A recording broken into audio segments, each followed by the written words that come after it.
enjoyed your stop here, and the sport continues on Grandstand throughout the week. With the ABC Listen app, you can take the footy with you wherever you go. Off to walk the dog? Take the footy. Going camping? Take the footy. Picnic in the park? Take the footy. ABC Sport's expert coverage of the AFL. Incredible grab. And the NRL. Every goal, try, mark and tackle. Live and commercial free. So whatever you're up to, Take the footy. take the footy with you on the ABC Listen app. ABC Sport. This is ABC Sports coverage of the 2023 AFL Premiership season. Pass out to the right, steps on goal, superb finish. Turns, whacks it straight through the middle. Pulls the trigger on goal, and goes bang! 'Cause here it comes, here it comes. On ABC Radio, ABC Sport Digital, and now streaming on the ABC Listen app. Look for the AFL button. Something big is coming, I know. Western Bulldogs captain Marcus Bontempelli celebrates his 200th AFL game as his side looks to push back into the AFL top 8 on Saturday afternoon footy against the Hawks. The Dogs are 3-3, having bounced back against Fremantle last week to record their third win from their last 4 matches, recovering after a spluttering start, losing their opening 2 games. Coach Luke Beveridge was happy to compare his captain to former Carlton great Anthony Koutafidis. Well, the Hawks are 1-5. They came desperately close last week against Adelaide, and GWS in gather round the week before. They're hoping some key inclusions this week might lead to their second win of the season. Josh Weddle, their first-round draft pick from last season, pick 18, 2022, to make his debut alongside Max Ramsden, the second-year Sandy Ruckman, while Mitch Lewis will play his first game of season 2023, having overcome a knee injury in the pre-season, and Will Day returns from suspension. Matt Clinch with you under the roof of Docklands to call the action alongside Ben Cameron. Welcome, Benny. Yeah, thank you, Clinchy. The Western Bulldogs trying to get ahead of the ledger for the first time this season. They've been chasing their tail since round 1 and 2 after a couple of losses to start. They can get to 4-3 with a win today. Also, Marcus Bontempelli, you mentioned it. I mean, what a champion he's been. Even if he never played another game again, it's probably already a Hall of Fame career. 4 times a best and fairest, 4 times an All-Australian, a Players' MVP, the Coaches' Award, the best captain in 2021, and that Premiership medal as well. A phenomenal career. And then for Hawthorn, a young side, they bought the best pressure of any team this year, last week, against Adelaide. Can they bring that again here today? There's no late changes for either side, with Toby McLean and Jack Scrimshaw the subs for this afternoon's match. Essendon Premiership champion Adam Ramanauskas is alongside us. Welcome, Rama. Yes, hello. Docklands roof closed, so it's it's a bugbear of mine. A beautiful day outside. Would have loved to have the roof open, but yeah, congratulations to Marcus Bontempelli. 200 games. He is probably, in my opinion, I think the greatest Bulldog. I know Berkey played against a lot of very good players, like I did at the Bulldogs, but it's hard to argue how good Marcus has been for the Western Bulldogs. The Hawks, they got a great challenge. The best pressure team that you mentioned there, Benny, but they still lost the game last week. So that's the challenge for them. Yep, it's okay to put pressure on, but you still got to attack. And St Kilda champion, Australian Football Hall of Fame member and coach of the Western Bulldogs in the AFLW. It's great to have Nathan Burke with us again on a Saturday. Welcome, Burkey. Yeah, afternoon, gentlemen. Yes, great to be here. I did see the Hawks down in Tassie last week, and their pressure was outstanding. They're going to need to bring that again. Bulldogs are going to be fired up for Bond's 200th, obviously. What I love about Bond is that the hardest thing to do in world sport is to step up when your team needs you to do something as a leader. In basketball, you can get the ball anytime you want and just get everyone else out of the way. This game here, you've got to beat 35 other players to actually get the ball to be able to do that. And I think he does that probably better than anyone in the league at the moment. When your team needs a goal, who do you go to? You go to Bond, and he delivers 9 times out of 10. Great call out. Played against Chris Grant and some of the greats of the Western Bulldogs, Doug Hawkins. I might get your opinion before the broadcast out as whether he is the greatest Bulldog of all, Marcus Bontempelli. The final member of our team sitting in the front row is Lauren Borden. Welcome to you, Lauren. Hello, Clinchy. It's really nice to be down here. We're probably at a Dockland Stadium, a few spare seats here, maybe half full, but definitely in favour of the Western Bulldogs. They've come out for their captain's Marcus Bontempelli's 200th game, and he did go and win the toss. So it'll be the Western Bulldogs kicking towards the locket end, the left-hand side of Docklands, right where their cheer squad is ready to cheer. Like you mentioned, Toby McLean, the sub for the Western Bulldogs, and Jack Scrimshaw for Hawthorn. So hopefully we're set for a good match today and seeing some good games for a couple of debutants as well. Thanks, Lauren. And the crowd has come in as well for a Saturday afternoon twilight. You'd imagine there's over 30,000 in for a milestone match. They haven't had the greatest record, the Bulldogs, in their milestone matches. Just 1 of 8 in their 200-game milestone so far. Here's Ben Cameron to get us underway. The Bulldogs and the Hawks. Underway, Reeves and English go at it. No decisive tap. Warple hacks it out of midair towards half forward, looking for a marker down there. Fisted away by Richards. Johannison onto the footy for the Dogs. Bursts off halfback. Kicks around the wing, looking for Norton. Past he and Sicily. Out the back it goes. Waitman trying to get there. Impey will go in and apply the tackle. And it's held in underneath. Waitman will get a ball up at left half forward for the Dogs. No score through the opening 26 seconds here on Saturday Twilight Football. Jamari Ugelhagen at full forward alongside Frost as it comes the way of Daniel from the throw-up. Kicks towards the lob. He's outnumbered. Impey from the side. Couldn't take the mark for the Hawks. Jaff with a hand pass back to Frost. And now Sicily out of defence. A risky kick to half-back. Who to? As Bailey Williams is running onto it for the Western Bulldogs. Tackled by Brockman. Locks him up. Can't get a hand pass away. Surely holding the ball. And he will be rewarded at left half-back. He made the mistake of getting one arm free there. If he had just kept them both in tight, the umpire wouldn't have paid holding the ball. Hawks going forward. Brockman moves it on to Warple. Goes long inside 50, looking for a marker. Launching out at Fergus Green, the former Dog. Gathers on the bounce. Handball out to Newcomb. Jones will get in there and try and break it up. Brockman now getting involved in the contest. Handball errant lob for the Dogs. Off to Baker and Bontempelli in game 200 kicks to the wing. Out towards Norton, but Frost right there with him. Jamari Ugelhagen swoops onto it. Hand pass out to Arthur Jones. Has to break around Gaff. He does so. Hand pass to Aaron Norton between wing and half forward. Kicks to Waitman on the lead. Lunging forward, just can't take the mark. And it's gathered by the Hawks in Hardwick. Driving kick up towards the wing. The Bulldogs are well set. And Ramsden's outmarked by Tim English, who takes the mark for the Bulldogs on the wing.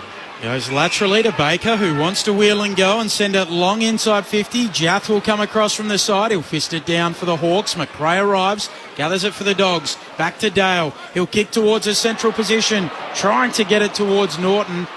Frost able to bring it to ground, and the Hawks are there. Nash out to Sicily, who kicks laterally and finds Morrison in the left-back pocket.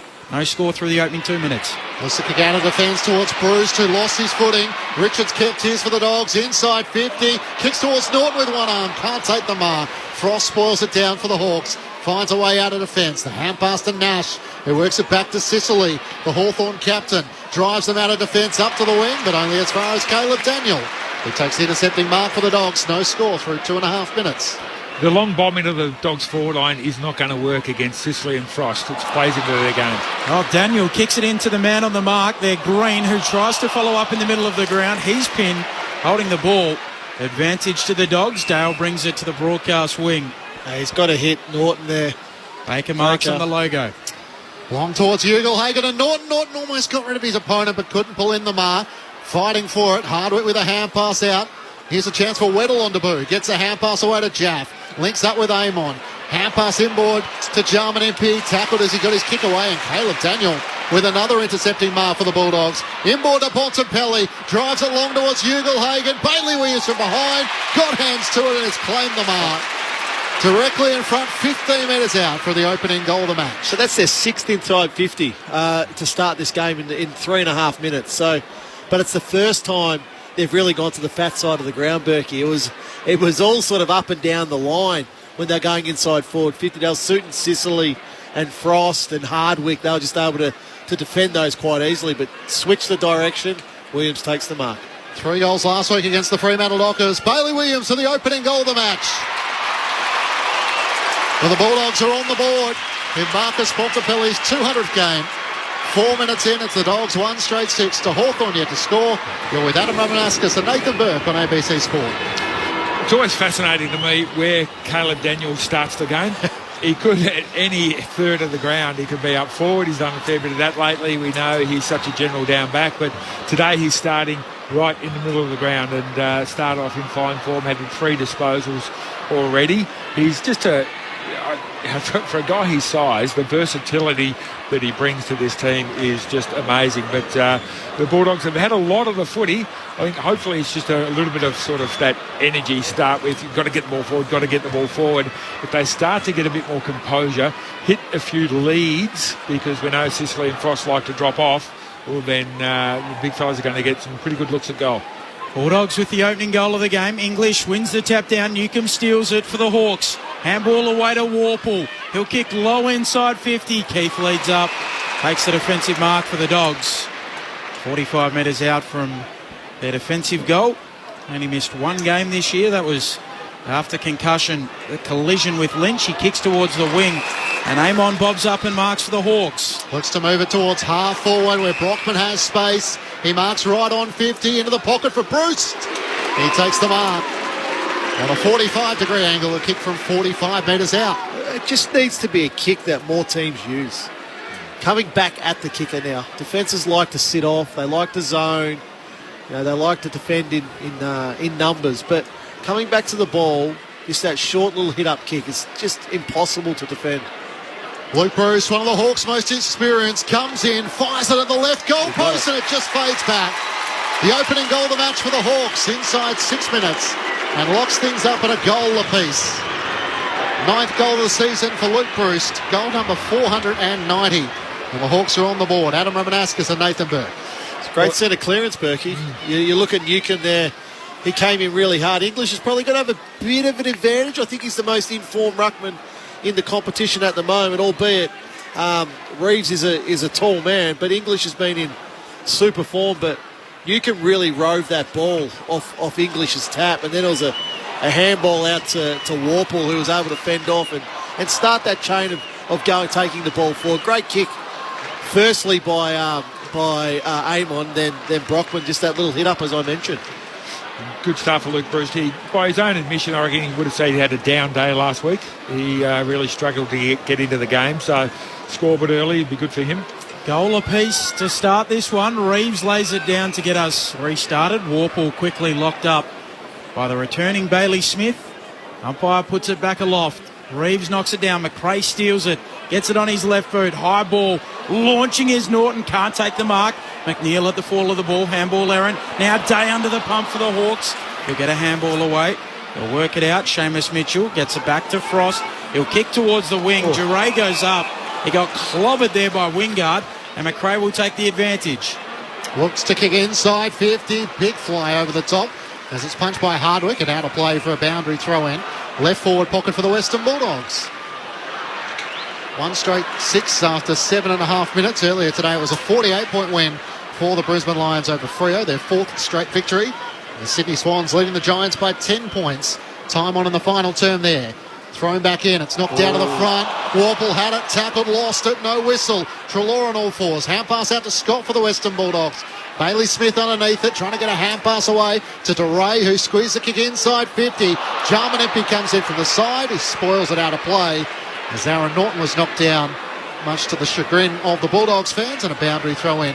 Left forward pocket for the Dogs. They're loving this left forward pocket, the Bulldogs. All their ball seems to be there at the moment, besides that Bailey Williams goal. Lobbin Reeves going at it. Reeves knocks it down onto it. Bailey Smith knocked out of his hands right as he was about to kick by Seamus Mitchell. We'll get another throw in that left forward pocket. Bailey Williams with the goal for the Dogs. Luke Bruce for the Hawks.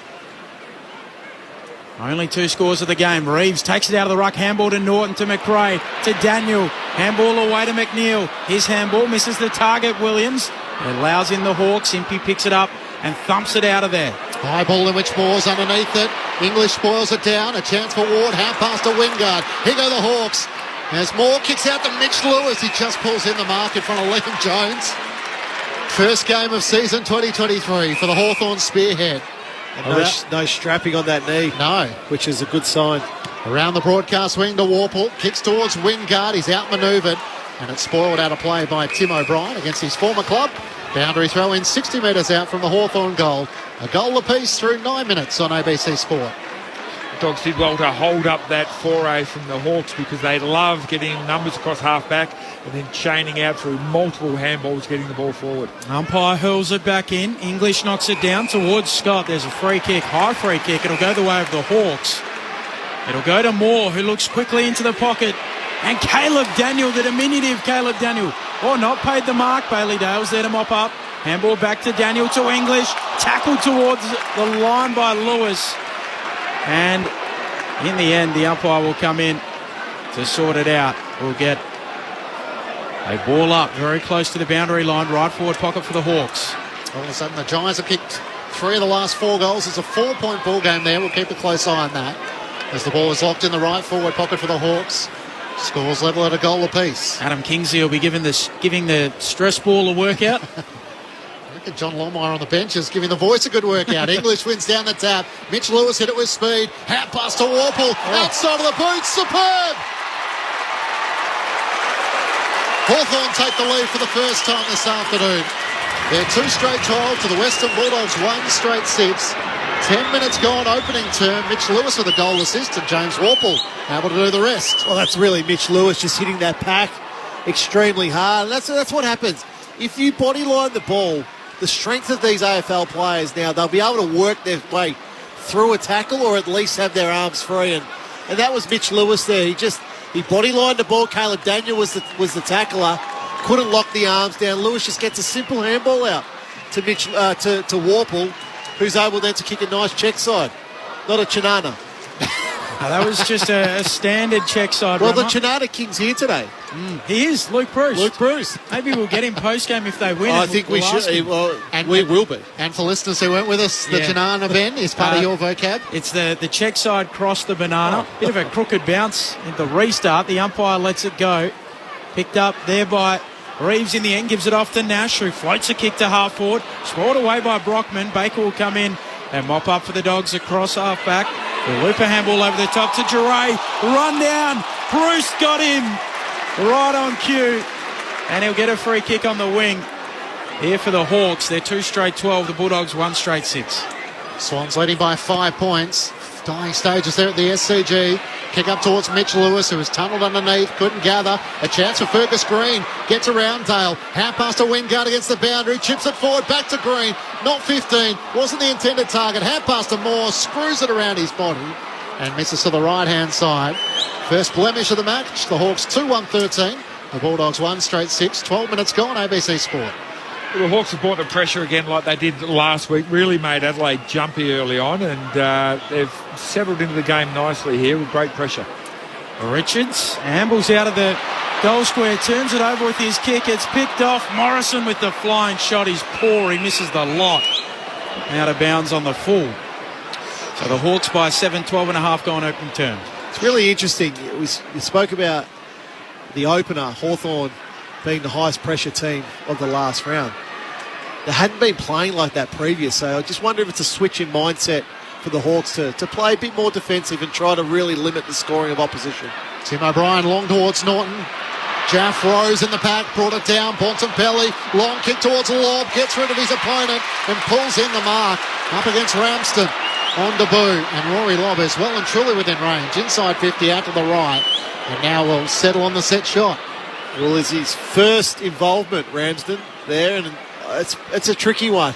It's not where you want to be, is it? No, it's not where you want to be as your first involvement in the game. So tough initiation, but you've got to learn somewhere. Rory Lobb having kicked 1 goal 3 last week against the Dockers. This is online, and the Bulldogs are able to answer straight back. The Hawks lead cut to a point. Hawthorn 2-1-13 to the Western Bulldogs 2 straight 12. 13 minutes opening term on ABC Sport. Meanwhile, in the Sydney derby between the Swans and the Giants, it's Sydney still holding a 5-point advantage. 16-10, 106 to the Giants. 16-5, 101. Under 2 minutes to go. Here's Rammer and Berkey. That's 2 inside 50s from Marcus Bontempelli and 2 goals as a result of both of the kicks. He's just a master in 2-3 steps at the most, being able to weigh up who's the best option, how can I actually put the ball to the advantage of the player who's going to mark the footy, and he certainly put the ball to advantage to a big lob then, and he did the rest. A little bit offline last week, so that'll do his confidence the world of good to get one early. Bounce back in the middle. Ramsden into the rucker post, a lob, picking it up Newcomb, handball away to Nash. Now Ward will get it on his left boot, floats the Hawks to half forward. Wingard going up, can't quite drag in the mark. Daniel follows up at ground level. Duray goes in, held in just inside the centre square. Luke Beveridge, in his presser during the week, referenced his Italian and Irish heritage. Said Bontempelli, the Italian stallion, with a little bit of leprechaun in him as well, given some of the magic that he pulls out. Luke was in the the Italian or the Greek team of the century. I think it was the Greek, yeah. The Greek one. His mother is of Greek heritage. Long kick out of defence. Bulldogs trying to work it forward as Scott gives the hand pass away to Arthur Jones and now to Bailey Williams. Long kick inside 50, Norton the target. Frost got up high, Norton back onto it. Hand pass over the top to Baker into the pocket. Taps it to his own advantage but might run out of room. There's Sicily right there with him. Throwing in the right forward pocket for the Western Bulldogs. They trail by a point, 15 minutes gone. Opening term in Marcus Bontempelli's 200th match. Toby Green for the lead up in Sydney. 40 seconds to go. So what's that? That's the last four of the last 5 goals of the match the Giants have kicked. Norton takes it out of the right, gets it on the left boot, floats it goalward and misses. Scores level. 2-1, 13 apiece. Quarter hour mark of this first term. As James Sicily looks to bring the Hawks back into play, be pretty keen to put last week behind him, Rammer, and his comments around Tasmania. With the stadium to be government funded today. The Hawks skipper long into the middle of the crowd. Newcomb ducks out of a tackle. Hand pass away to Moore, who's off and running. Just got away from Bontempelli. Chips it towards Green at half forward. Baker did well to spoil it down. Running onto it, Fergus Green. He kicks straight into O'Brien. And it ricochets off his midriff out of play in the right forward pocket for the Hawks. I imagine a few of James Sicily's superiors upstairs would have had a quiet word to him, just about how to answer particular questions. I like the tourism aspect of the apology. I enjoy the food, wine and golf. Down in Tasmania regularly. As Duray gets the clearing kick here for the Dogs towards Ugle-Hagan on the wing. Jath goes in. He's tackled to ground, gets a handball away. Ugle-Hagan again. Now coming through Bailey Smith, trying to get a kick away. Smothered. Back to Ugle-Hagan. His handball. Stolen by Newcomb. Little sidestep on Dale. Gets it away in turn to Mitchell. Handball inside 50. Ramsden going again. Loose footy inside the attacking 50. Morrison gathers off to Ward. Tries a centering kick. And the Dogs should work it out, though. Days onto it for the Hawks. Gets the hand pass away. Mitchell with a shot from 50. It's right to the goal line. Mitch Lewis will take the mark. Up against the right goal post, and there's a bit going on as well. The Hawks weren't happy with Richards, and then Fergus Green has come in as well. It should be a certain goal for Mitch Lewis on return. The umpire deeming it was in the goal square, so he's basically directly in front on the goal line. Mitch Lewis for his first of the season, welcome back. A finger to the air as his Hawthorn teammates come racing back. And what a key inclusion he is. Their leading goal scorer for last season with 37 goals and his first of 2023. As the Hawks in front by 6 points, 3-1-19 to the Western Bulldogs, 2-1-13. 18 minutes gone opening term. Meanwhile, full time at the SCG. The Giants have won by a point. 17-5, 107 to the Swans, 16-10, 106. The Giants with the last 4 goals of the match, and Toby Green with the winner. Yeah, Toby Green with about 45 seconds remaining. Just a snap over the shoulder to win the game, and then Sydney were taking the ball forward in that last little 30-second patch, but the Giants defended really well to hold on for that win. We'll bring you the last couple of minutes at half-time of what was a thrilling match between the Swans and the Giants. Bounce perfect back in the middle. Reeves hooking it down for Warple. Handball away to Day on his return. He kicks towards half forward. Going up Richards. He then follows up at ground level. Tackled strongly by Moore. Handball away to Johannesson to Keith. And then off in turn to Tim O'Brien, who turns it straight over to his former side. Warple marks. Centres it to centre half forward and Wingard takes it. Wingard Looks at what's before him inside attacking 50. Tries to chip it. The kick is not too bad for Brockman, though he drops it. Now he's under pressure. Going in, stealing it, Amon. Run down by Duray. Duray got him. And the Dogs will get it back at right half back. The Hawks by a kick, 3-1 to 2-1. Great desperation there by Taylor Duray. Just continued to chase. Amon is such a creative player. Good tackle. Wheels onto his left, kicks along up towards English, can't take the mark. Warple's hand pass out to Jaff, who links up with Nash. Hand pass inboard to Wingard, searching hand pass into the middle of the ground. Impey dodges one and then two, got around O'Neill and Arthur Jones, long towards full forward. Liam Jones pulls in the mark. He's able to take the mark against young Max Ramsden, who was in key defence earlier in the quarter, now up forward. Feeds the hand pass around the back to Jason Johannesson, who goes short to O'Brien in the left back pocket for the Dogs. Hawks by 6 points, 20 minutes gone, opening term. O'Brien will set it up towards the wing. Lob will launch in front, English through his hands close to the boundary line, and Bailey Williams will take it out. Hawks by a goal. Just 7 tackles each. I reckon the person counting those stats is just having a bit of a snooze. It seems to be a lot more contested than just 7 tackles each. Umpire throws it back in. Reeves in front, reaching over English, knocks it down to McRae. He's tackled to ground. Had 14 clearances last week.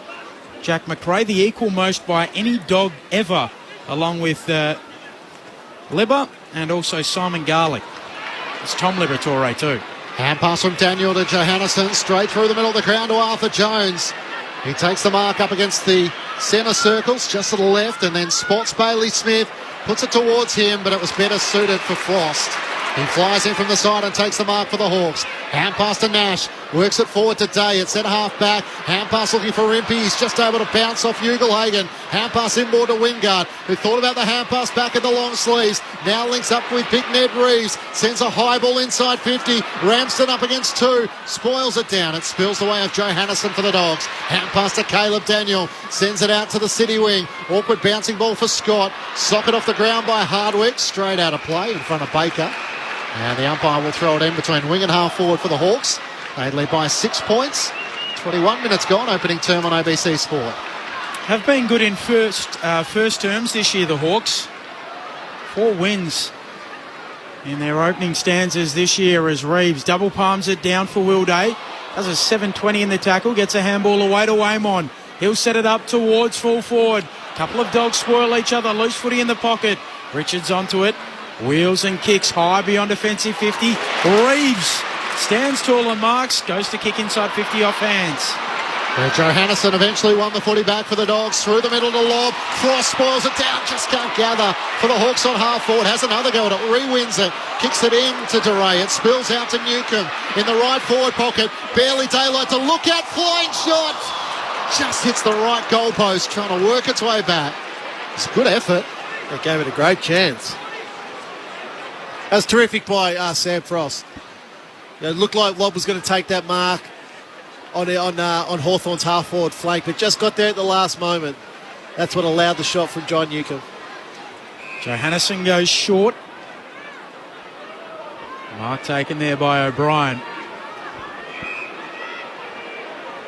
O'Brien will set it up towards the wing. Norton will run and jump at it. Impey in front, comes down in front of them, front and square. Ward. He's wrapped up. Ball up on the wing. Hawks by 7. English knocking it down. Nash onto the footy. Shovels out a handball towards Moore. He loses it. Takes Smith down in a tackle. Eventually it comes out. Umpire lets them play. Day extracts the footy. He'll kick long towards full forward. Jones at the back. Strong defensive mark for the Dogs at fullback. Where it's worked out of defence as Jones puts it out to Oscar Baker. On the defensive 50, places his kick over the top and Caleb Daniel runs onto it. Gives the hand pass back to Baker, who runs the boundary line on the wing.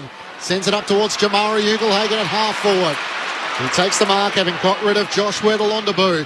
kicks inside 50. Norton on the lead. It bounces off his chest. He tries to regather it. Sicily's after it. Norton almost fell in the middle of his back. Ugle-Hagen's hand pass picked off by Day. He wears the tackle. Gets the hand pass away to Hardwick. Long kick up the wing. Ramsden the target. Flying Liam Jones. Almost took the mark. Spilled it down to Keith. Hand pass inboard to McRae. It trickles the way of Johannesson. Dodging and weaving on the wing. Hand pass to Caleb Daniel. Sends the Dogs inside 50. Lobs there. Got hands to it. Can't take the mark. Norton the crummer. Feeds the hand pass to Scott around the body on the left. Bounces it through. Bulldogs back within a point. Hawthorn 3-2-20 to the Dogs 3-1-19. The Bulldogs able to capitalise with quick transition. 24 minutes gone, opening term.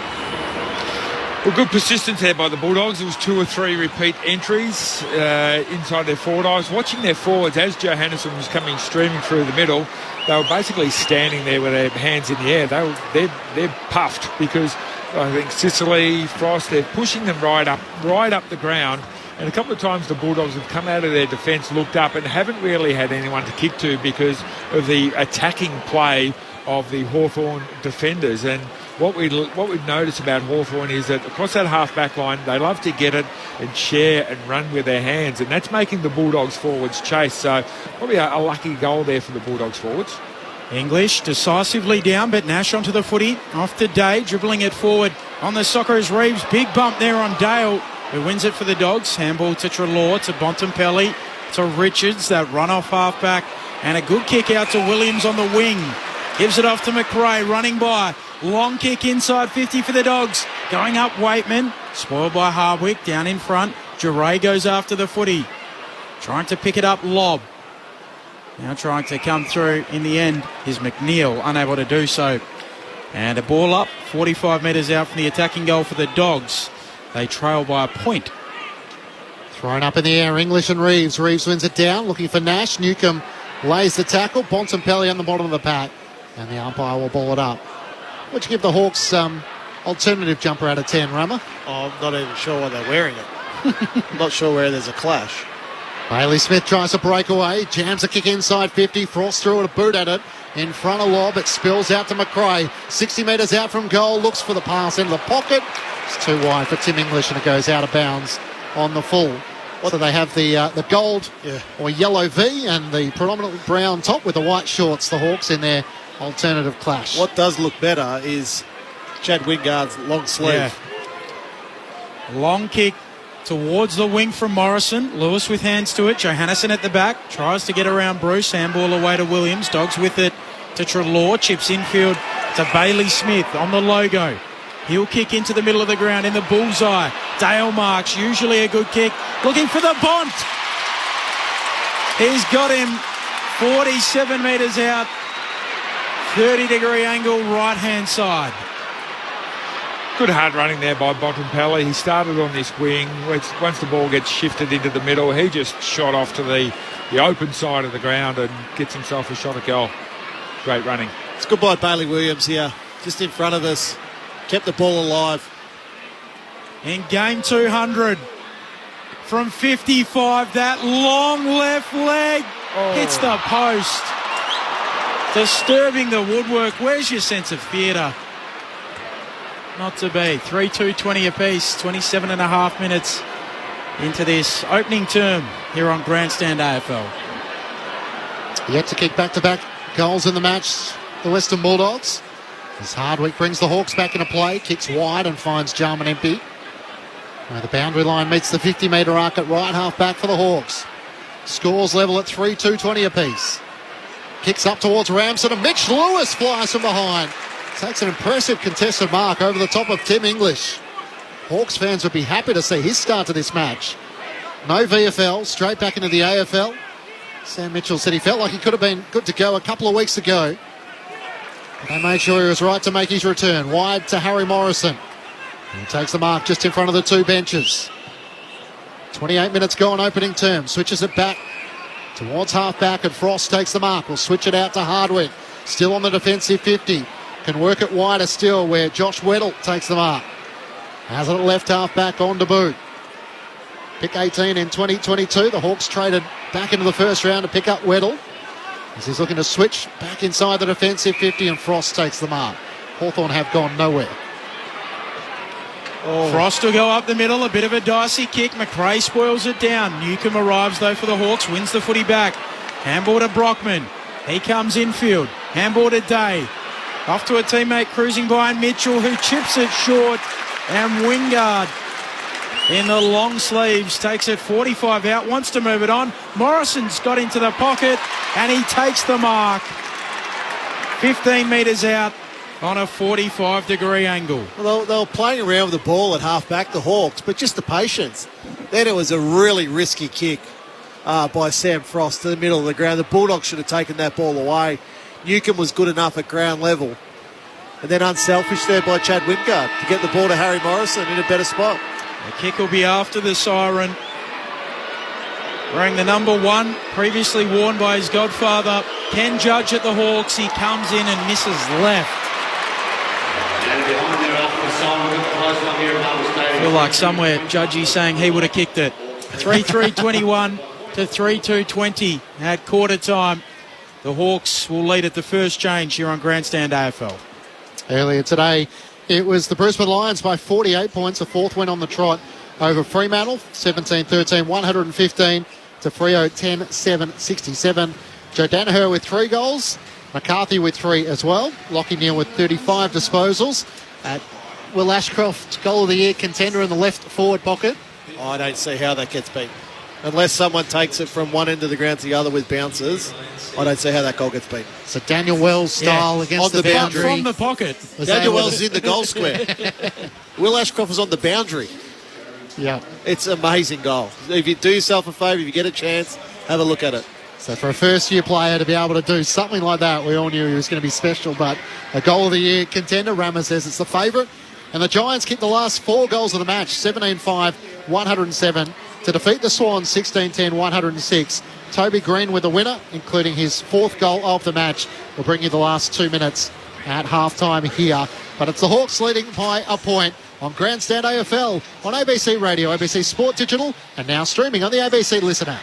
For extreme entertainment, stream comedy whenever you like on ABC iView. That's so cool. Extreme feel-goods with Ghosts, Ronnie Cheng, international student, and Summer Love. Never hold back, kids. Extreme funnies from the Melbourne International Comedy Festival. That means a lot.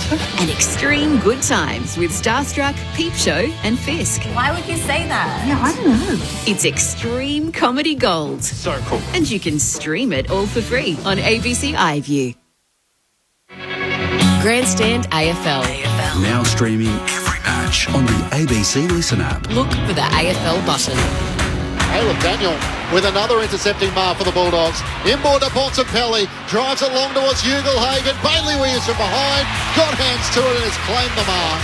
3 goals last week against the Fremantle Dockers. Bailey Williams for the opening goal of the match. Well, the Bulldogs are on the board. Luke Bruce, one of the Hawks' most experienced, comes in, fires it at the left goal post, and it just fades back. The opening goal of the match for the Hawks inside 6 minutes. English wins down the tap. Mitch Lewis hit it with speed. Hat pass to Warple. Outside of the boot. Superb. Rory Lobb had to kick 1 goal 3 last week against the Dockers. This is online. And the Bulldogs are able to answer straight back. Mitch Lewis for his first of the season. Welcome back. The finger to the air as his Hawthorn teammates come racing back. Hand pass to Caleb Daniel. Sends the Dogs inside 50. Lobs there. Got hands to it. Can't take the mark. Norton the crummer. Feeds the hand pass to Scott around the body on the left. Bounces it through. The 2023 AFL season. On radio, ABC Sport Digital. and now streaming on the ABC Listen app. Pretty entertaining and even opening quarter here for Saturday afternoon twilight footy. It's the Hawks leading by a point, 3-3-21 to the Western Bulldogs, 3-2-20. Goals for Lewis, Warple and Bruce for the Hawks. Meanwhile for the Western Bulldogs, Lobb, Scott and Williams. Matt Clinch alongside Ben Cameron calling the action. Lauren Borden down on the boundary. The thoughts of Adam Romanascus and Nathan Burke. Well, talking to the Western Bulldogs during the week, they're getting exactly what they expected from Hawthorn. A heap of pressure, numbers back into their defence, trying to shotgun run in numbers to get the ball into an open forward line. And that's what Hawthorn are doing really, really well, and that's why they're a point up at quarter time. what's playing into the Hawthorn's hands a little bit is the kicks inside 50 from the Western Bulldogs. They're just long. There's not a lot of direction in there.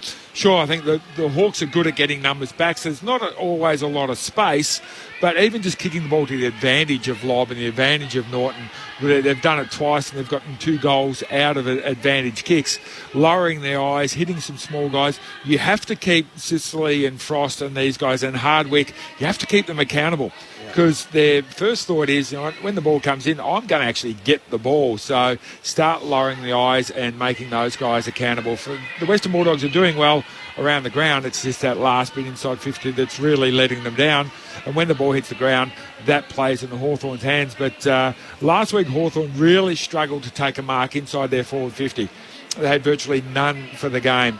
Fergus Green was good, but I think just Mitch Lewis being back there, he's taken one in the goal square, gives them that confidence that, we don't always have to go scramble the ball inside 50, which is where they got all their goals last week. We can actually have a big target and have some confidence going through the middle of the ground. I think they've used the middle of the ground really well, Rama. Yeah, I think Hawthorn's risk-reward ball movement was pretty good that quarter. They tried to come back through the middle of the Docklands, obviously the shortest road home, and it worked. It worked on occasion. You saw there Mitchell bursting through to give that little short pass to Wingard, who then goes over the top to Harry Morris, and unfortunately he missed. So Hawthorn's ball movement has been pretty good. I agree with you, Berkey. The Dogs going to the left forward pocket in that first quarter was ridiculous. It was so easy to defend for Hawthorn. They need to move the ball off the line. They need to move Sicily and CJ and Frost. They need to make them defend. If they allow them to zone, that's where those players dominate. Both teams are handball happy in this game, nearly the same amount as handballs as kicks for both teams. So they need to start kicking the ball, both teams, in this second quarter.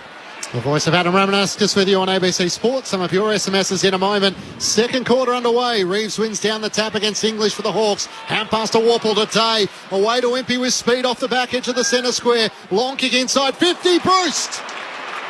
A finger tipper as it claimed it at the very back of the pack and will line up directly in front, 45 metres out. Just smart.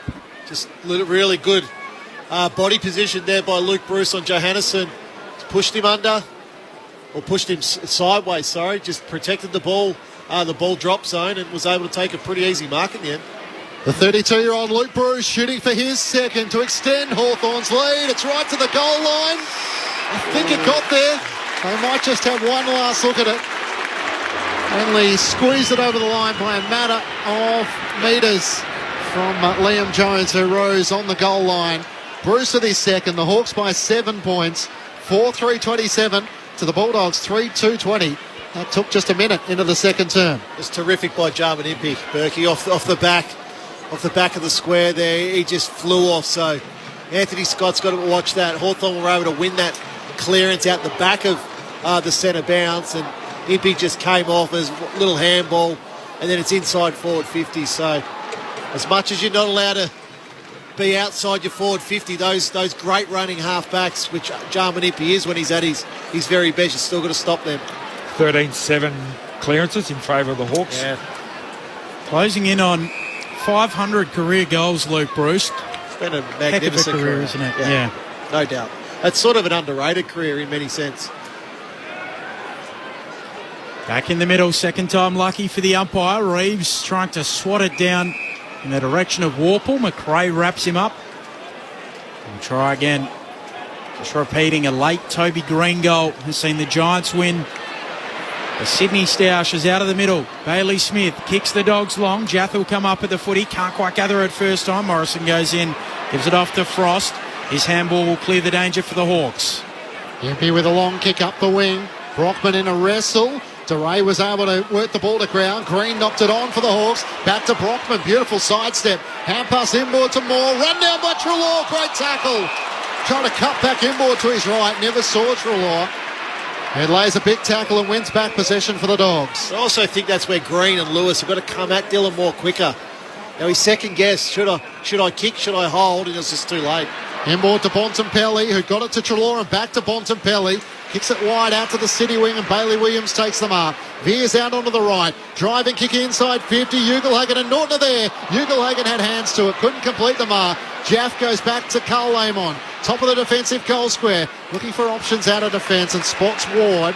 As a big block was put on Aaron Norton off the ball. And he's still down. Hopefully just taking the stuffing out of him, but just getting to his feet now, Norton. Ward will go back to Frost on the last line. He's kicked just beyond Jones to find Hardwick. Hawks inside the defensive 50. Hardwick flares out a kick to left half back, and the mark taken by Brockman. Brockman will come back in field, and Hardwick can mark. Still inside the defensive arc, but the switch out towards Impey at right half back. He'll cross the defensive 50. Kick towards the wing. Lewis, strong hands. He leads up and marks alongside the logo. Gets the hand pass away. Ward kicks into the middle of the ground. Carl Lamon takes the mark. Took a step off his lines and played on as McRae tries to restrict him. Kicks inside 50.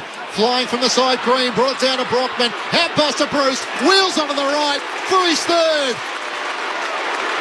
Luke Bruce leading the charge here at Docklands. And Hawthorn extend their lead to 13 points.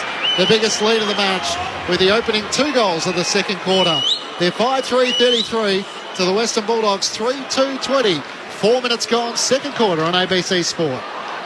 Great transition play from the Hawks. They're in one back pocket, right across the other side of the ground to Impey. Disappointed in Keith, who let Mitch Lewis lead up onto the wing and actually take that ball. If he stays on his backside and brings that ball to ground, it doesn't end up a goal for the Hawks. But too often these days, defenders just let players lead up to the wing, and away they went. But great forward set up by the Hawks there. They had players in the air, but they still had Brockman and Bruce and these guys on the ground. So in terms of a set-up, you've got the big fellas flying, the little fellas at their feet, and that's why they got a goal. These umpires having a shocking day bouncing the footy. Terrible bounces so far. Reeves knocks it down to Nash. Lauren Borden downstairs as Nash is wrapped up.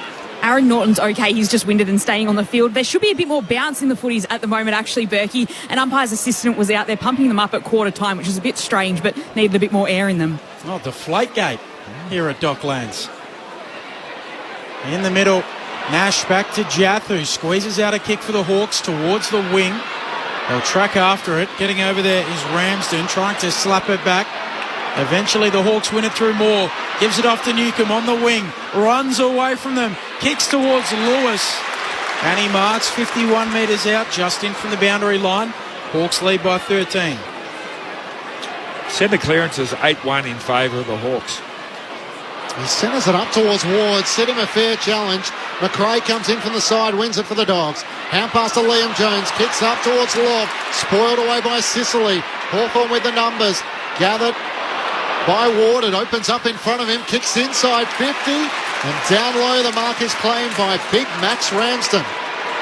Slightly right of centre, he'll kick from right on 50. Well, he thinks he can kick it. He's walking back very slowly with his back to the goals. 203 centimetres, Max Ramsden. So another tall ruckman forward for the Hawks. Ned Reeves. Remember when 198 used to be freakish? Massive, yeah. No Lloyd Meek. He's kicked 8 goals in the VFL. Max Ramsden from on 50. It won't quite have the purchase to the very back. It could have been an easy mark for Mitch Lewis. He centres it looking for Harry Morrison. It's over his head. Bailey Smith tries to knock it on. Weddle's ridden into the turf. Bailey Smith with a hand pass out to Oscar Baker for the Dogs. He dribbles a kick forward. Racing after it, Warple breaks the tackle of Waitman, but he stepped over the boundary line. Hasn't had a touch, Cody Waitman, through the opening quarter and 6 minutes here at Docklands. It's the Hawks leading by 13 points. He's got to get up the field and work more. Yep. You know, he's stayed very close to goal in that first quarter. Got to get up, get back, work yourself into the game. Reeves slaps it down to Newcomb, who's tackled by McRae, just gets the handball away. Moore looking for Lewis. Too much room. He takes the mark. 35 out directly in front. And Wingard was a little bit of collateral in the marking contest. And I think Dylan Moore's the perfect example there. He comes up to that stoppage, gets involved, gets his hands on the ball, and a beautiful pass inside forward 50 to his key forward. So that should be a great example to Cody Waitman. To make it 3 on the bounce for the Hawks and to really make the Dogs nervous. He's tugged it. Misses left. 5-4-34 plays 3-2-20. Hawthorn lead 8 minutes into the second. Bulldogs are going to pay him more respect. Again, they let 5 metres sagging off him. He's going to come up and mark those every day. Dale quickly into Richards, up towards Norton. He's worked underneath it. The Hawks through Morrison. Hand pass inboard to Nash and back to Sicily. Kicks into the middle of the ground. It's good vision as he spots up Josh Weddle. On to Boo. Kicks across half back. Out towards Ward, who takes the mark at right half back. And work it up to Brockman. Centre of the City wing. Pokes it over the top to Mitchell. Seamus Mitchell in just his third game. Has it between wing and half forward. He's going to go backwards to go forwards, where Weddle takes the mark. Hand pass to Ward in the middle of the ground for Sicily. The Bulldogs have everyone inside their defensive half. So Sicily looks to stretch the Bulldogs' defence. Out towards Mitch Lewis. He was able to fend off Bailey Dale and pull in the mark. Out to the left, he'll kick from just outside 50. I'm not sure how all Bulldogs players are behind centre and Bailey Dale is Mitch Lewis's matchup. Now, Liam Jones has been an absolute super pickup through the first 6 rounds, but he's getting beaten today. 1 goal, 1 so far for Mitch Lewis. As he's out to the left. Looking to extend the Hawks lead. Lewis veers out to the right, gives it a good strike. Beautiful kick, which is right to the goal line, but Tim English is there. He parries it over the line. No doubt Sam Mitchell will be keen to have a chat to big Max Ramsden just to try and block him out. A minor score. Hawks by 15 points. 9 minutes gone, second quarter. Mitch Lewis has had 9 possessions and 7 marks already in this game. 1 goal, 2. So work rate is right up there. Berkey said it. They've got to pay him more respect. He's a good football player. Dogs trying the switch. O'Brien goes to Bailey Dale, who will go for a little run. Breaks the defensive arc, kicks to the wing for English, takes the mark. He wants to go, look out. Morrison nearly got him. Handball away to Norton. Handball on to Bailey Smith. Dogs down the dockside wing. Into the pocket for Waitman. No mark taken. Seamus Mitchell, his handball, a little errant, has to come back with the tackle. And they take it out. We'll get a throw in right forward pocket here for the Dogs. It was too late when Waitman had made position. And it was simply too late by the time Smith had kicked that ball. He's got to make a decision earlier, going inside forward 50. Toss back into play. Norton flies in from the side, trying to knock it down to Bailey Smith. Waitman trying to spin out of traffic, can't get a disposal away. And Warple lays the tackle with the footy stuck underneath Caleb Daniel and McNeil. Waitman's got to watch trying to get a free one from the umpire rather than actually putting his head over the footy. He'll end up getting a fine. Just the third inside 50 for the Dogs in this quarter. The Hawks have had 5. Tap towards the boundary line. Bontempelli kept it alive. No. Just across as he was about to swing it onto his left. It was smothered in the process and a boundary throw in. On the SMS, Marcus in South Melbourne. Brown with the gold V was the Hawthorn jumper when I was a kid. I prefer it to the stripes. 0437 774 774. The SMS number to the ABC comm box. With the greatest reverence, they're not great colours to work with, are they? As Warple gets the clear and kick for the Hawks. Out towards the wing, out of bounds on the full. It's not a question of the jumper.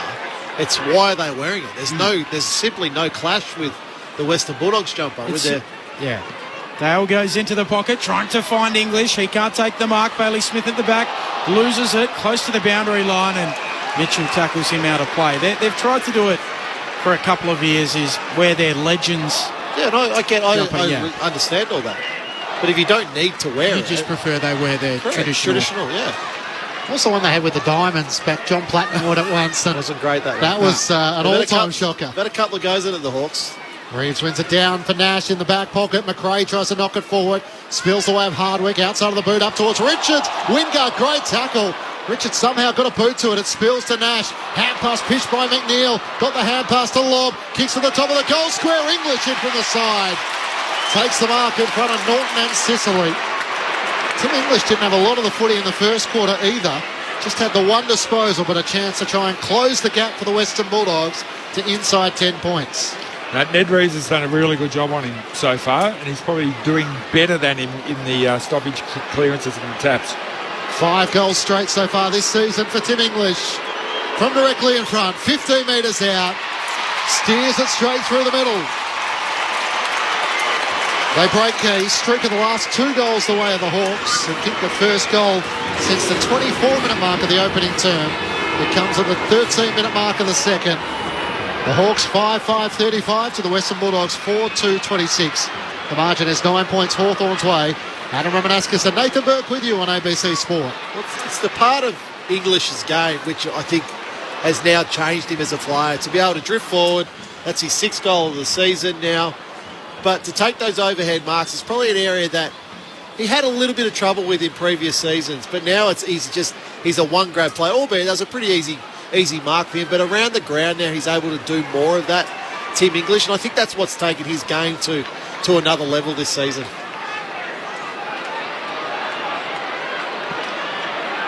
A lob in the ruck, opposed to Reeves. Reeves decisively for Warple, who's quickly tackled and will go again in the bullseye. 9 points Hawthorn's lead. Umpire puts it aloft. Reeves again. Bontempelli gets a handball out. Scott in there. His handball looking for Daniel Warple. Oh, swatted away by Bontempelli. Then I don't argue. He kicks long towards full forward. Frost in good position. Norton forced to spoil. Comes down at ground level for Sicily. Handball chopped off though. Williams gets involved for the Dogs. Holding the ball. And Sicily to have it at right half back for the Hawks. What about that out of the middle by the Bont gents? It's outstanding. I think he realised that they were getting thrashed in there and needed to do something. I'll take over, boys. More into the middle of the ground, looking for Mitch Lewis and Reeves. It spills the way of Caleb Daniel. Warple coming the other way. It ricochets out to Wingard. Warple on half forward, trying to rush it forward. He can't quite get it to Green. As the mark's taken by Bailey Dale, it was touched off the boot. Hand pass back to O'Brien. To Keith in the left back pocket for the Dogs. Over the top to Richards. It opens up in front of him. Around the boundary line towards Lobb. And it's spoiled out of play for a boundary throw-in. Hawthorn leading by 9 points, 14 minutes gone, second term. I've got your words ringing in my ears, Berkey, about... I think it's so spot on. Nobody in the competition senses the moment better than Bont. We've already seen it a few times today. Yep, I reckon there should be quite a few moments in this game if it stays close. Reeves takes it out of the ruck, gives it today. Kick smothered for Nash, ricochets away. Amon onto the footy. He's tackled quickly. The Dogs faithful finding some voice. Quarter hour mark of the second. Hawks leading by 9 points. Thrown up. Reeves and Lobb. It spills down the way of Bailey Williams for the Western Bulldogs on half back. Kicks out in front of Arthur Jones. He's trying to gather. Dodging and weaving. Lost Witchell. Kept it alive. Hand pass over the top to McNeil. Feeds the hand pass to Scott. He has a fumble. A chance for Mitchell to re-win it for the Hawks. He kicks back up the city wing. The Hawks are outnumbered and running onto it is Keith. His hand pass missed the intended target, Bontempelli. Bailey Smith for the Dogs. Kicks up towards Arthur Jones, who rises on the back of Sicily. And it goes out of play for a throw-in. Left half forward for the Western Bulldogs. Hawthorn leading by 9 points. On the SMS, 0437 774 774. Hi fellas, Trevor here listening from Queensland. Grew up in Box Hill and have been a Hawks fan for over 60 years, enjoying the call. We've seen a bit of success in that time. The Dogs away with the footy. Dale drives it long. Ugle-Hagan in from the side. And he takes the mark. He'll have to give it up. Aaron Norton was impeded. And he's got it. The mark set 20 out. Slide angle left of centre. I don't know how Aaron Norton was impeded. Might have been a fistful of jumpers somewhere. Yep.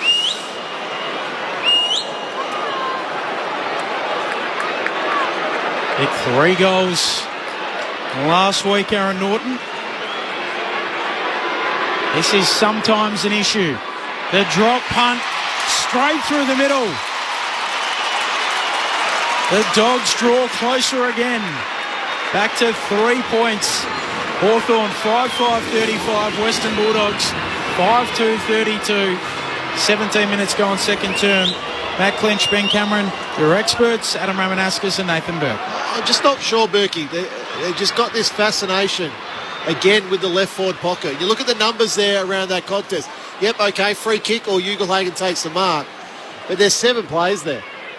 And then you look at the other side of the ground, there's so much space. Like Norton and Ugle-Hagan shouldn't be getting that close.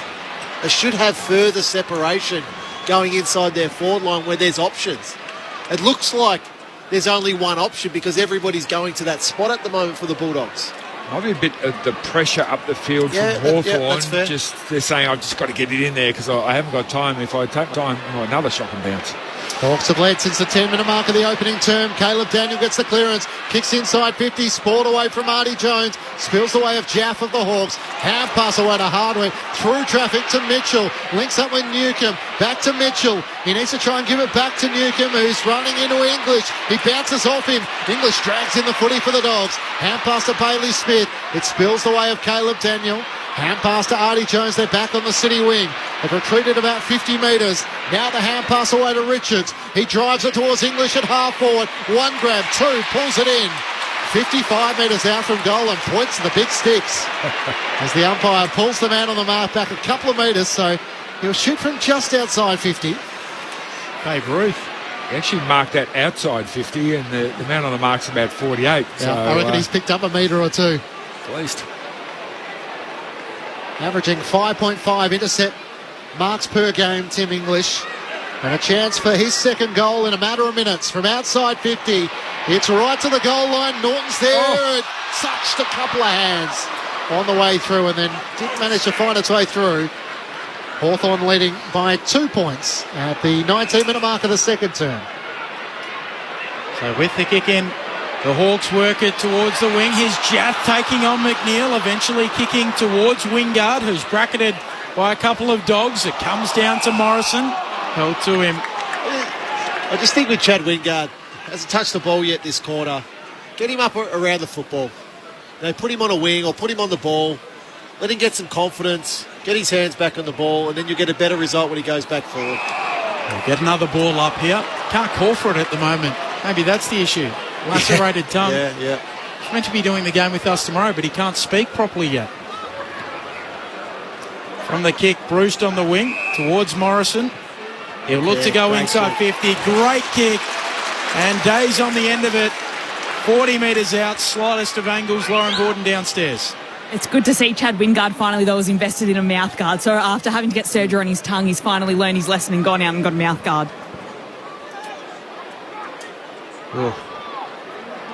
Butterflies in my stomach thinking about that injury. I didn't wear a mouth guard for my play either.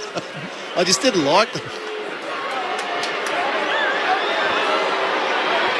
To reinstate the Hawks lead, the young star Will Day comes in and drives it through.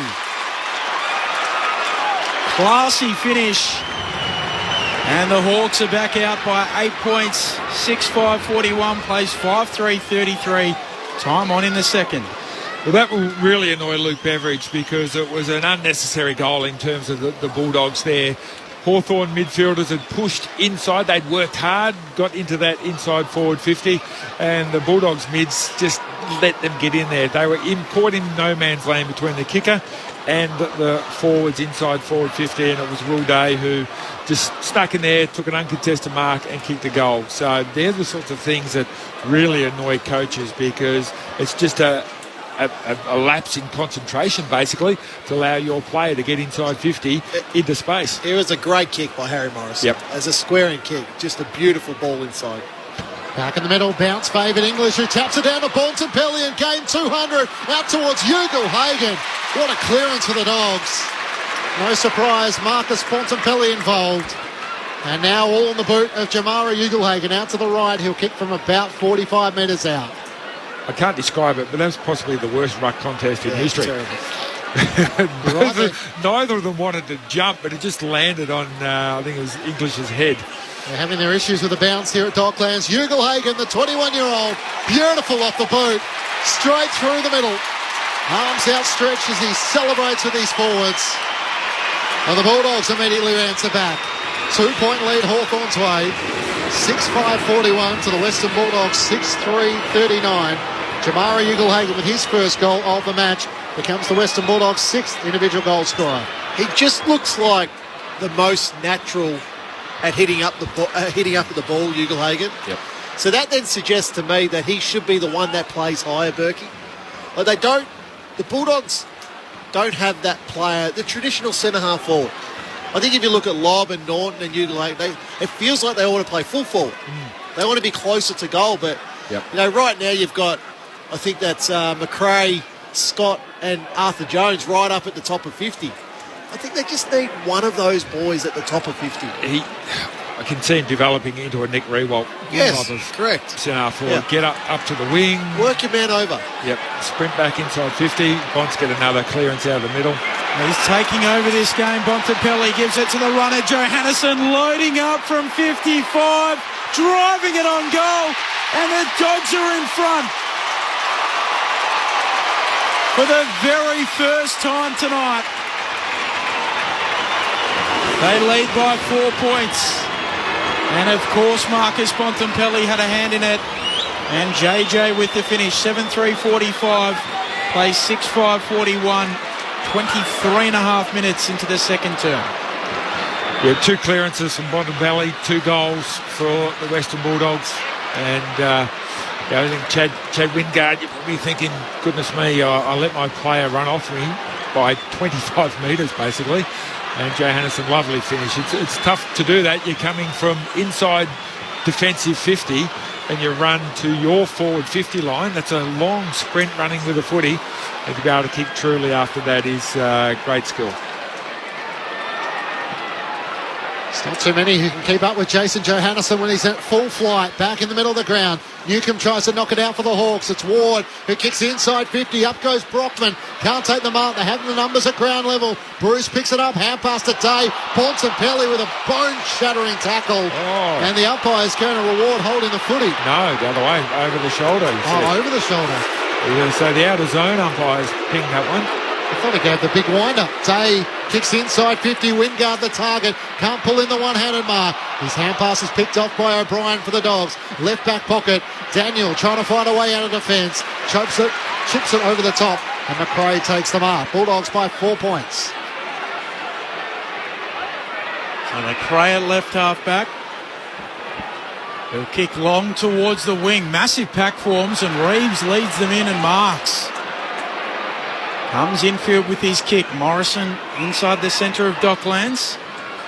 Will switch it right out towards left half forward. Lewis has to stand as English closes. Takes the mark. 51 metres out. Now goes centrally. Just gets it to Newcomb. Oh, mark not paid. Umpire says play on. Sicily just wheels. Gets onto his right. Loads up. And kicks a towering goal. Off a step. James Sicily. That is a massive goal. What a roost. The Hawks take back their lead. 7-5-47. Plays 7-3-45. It's back to a 2-point lead for the brown and gold. 25 and a half into the second. There are very, very few players that can do that in the competition. So it's dead in the middle of the 50-metre line. So right at probably true centre half forward, Sicily has got that ball out of the scrum, as we call it, one step with pressure, and was able then to slot it. That's just pure power by James Sicily. I love how high they push up the ground too. Yeah. They're really attacking. Lauren Borden on the boundary. Arthur Jones was clutching at his shoulder and has gone straight down into the rooms with the doctor. Already had some strapping on there, so a few problems there. Thanks, Loz. Nash gets the clearance to the Hawks, kicks up towards Day. He takes a good contested mark. His kick is too wide for Mitch Lewis coming out of the lead. And Bailey Williams takes the intercepting mark for the Dogs. Hawks all of a sudden have lifted. Playing inspired footy. Oops. Daniel straight down the middle, turned it over. Amon couldn't take the mark. He spins out of traffic, swings onto his left, kicks inside 50, up goes Ramsden, can't take the mark. Spills down to O'Brien. He brushes off the tackle. Hand pass away to Keith and then out of defence to Johannisen. He kicks up to Anthony Scott, lunging forward. He's taken over the shoulder by Jaff. Jaff throws back the head, having eventually worked out he gave away the free kick. And the centering ball to Johannisen. Hawks by 2 points. 27 minutes gone, second term. Johannisen stabs it short. Mark taken there by Scott. From Footscray in the VFL. Onto the senior list. Pinpoint pass to Ugle-Hagan, working up the ground. Wheels onto his left, long towards Norton. Reeves crashes the pack. Coming through lob, gathers now. Handball away. And Sicily will be there in the back pocket for the Hawks. To Wimpy, who turns back into traffic, kicks to Jaff. He can't quite take it under pressure, has time to recover. Our pass comes to Warple, who feeds it inboard.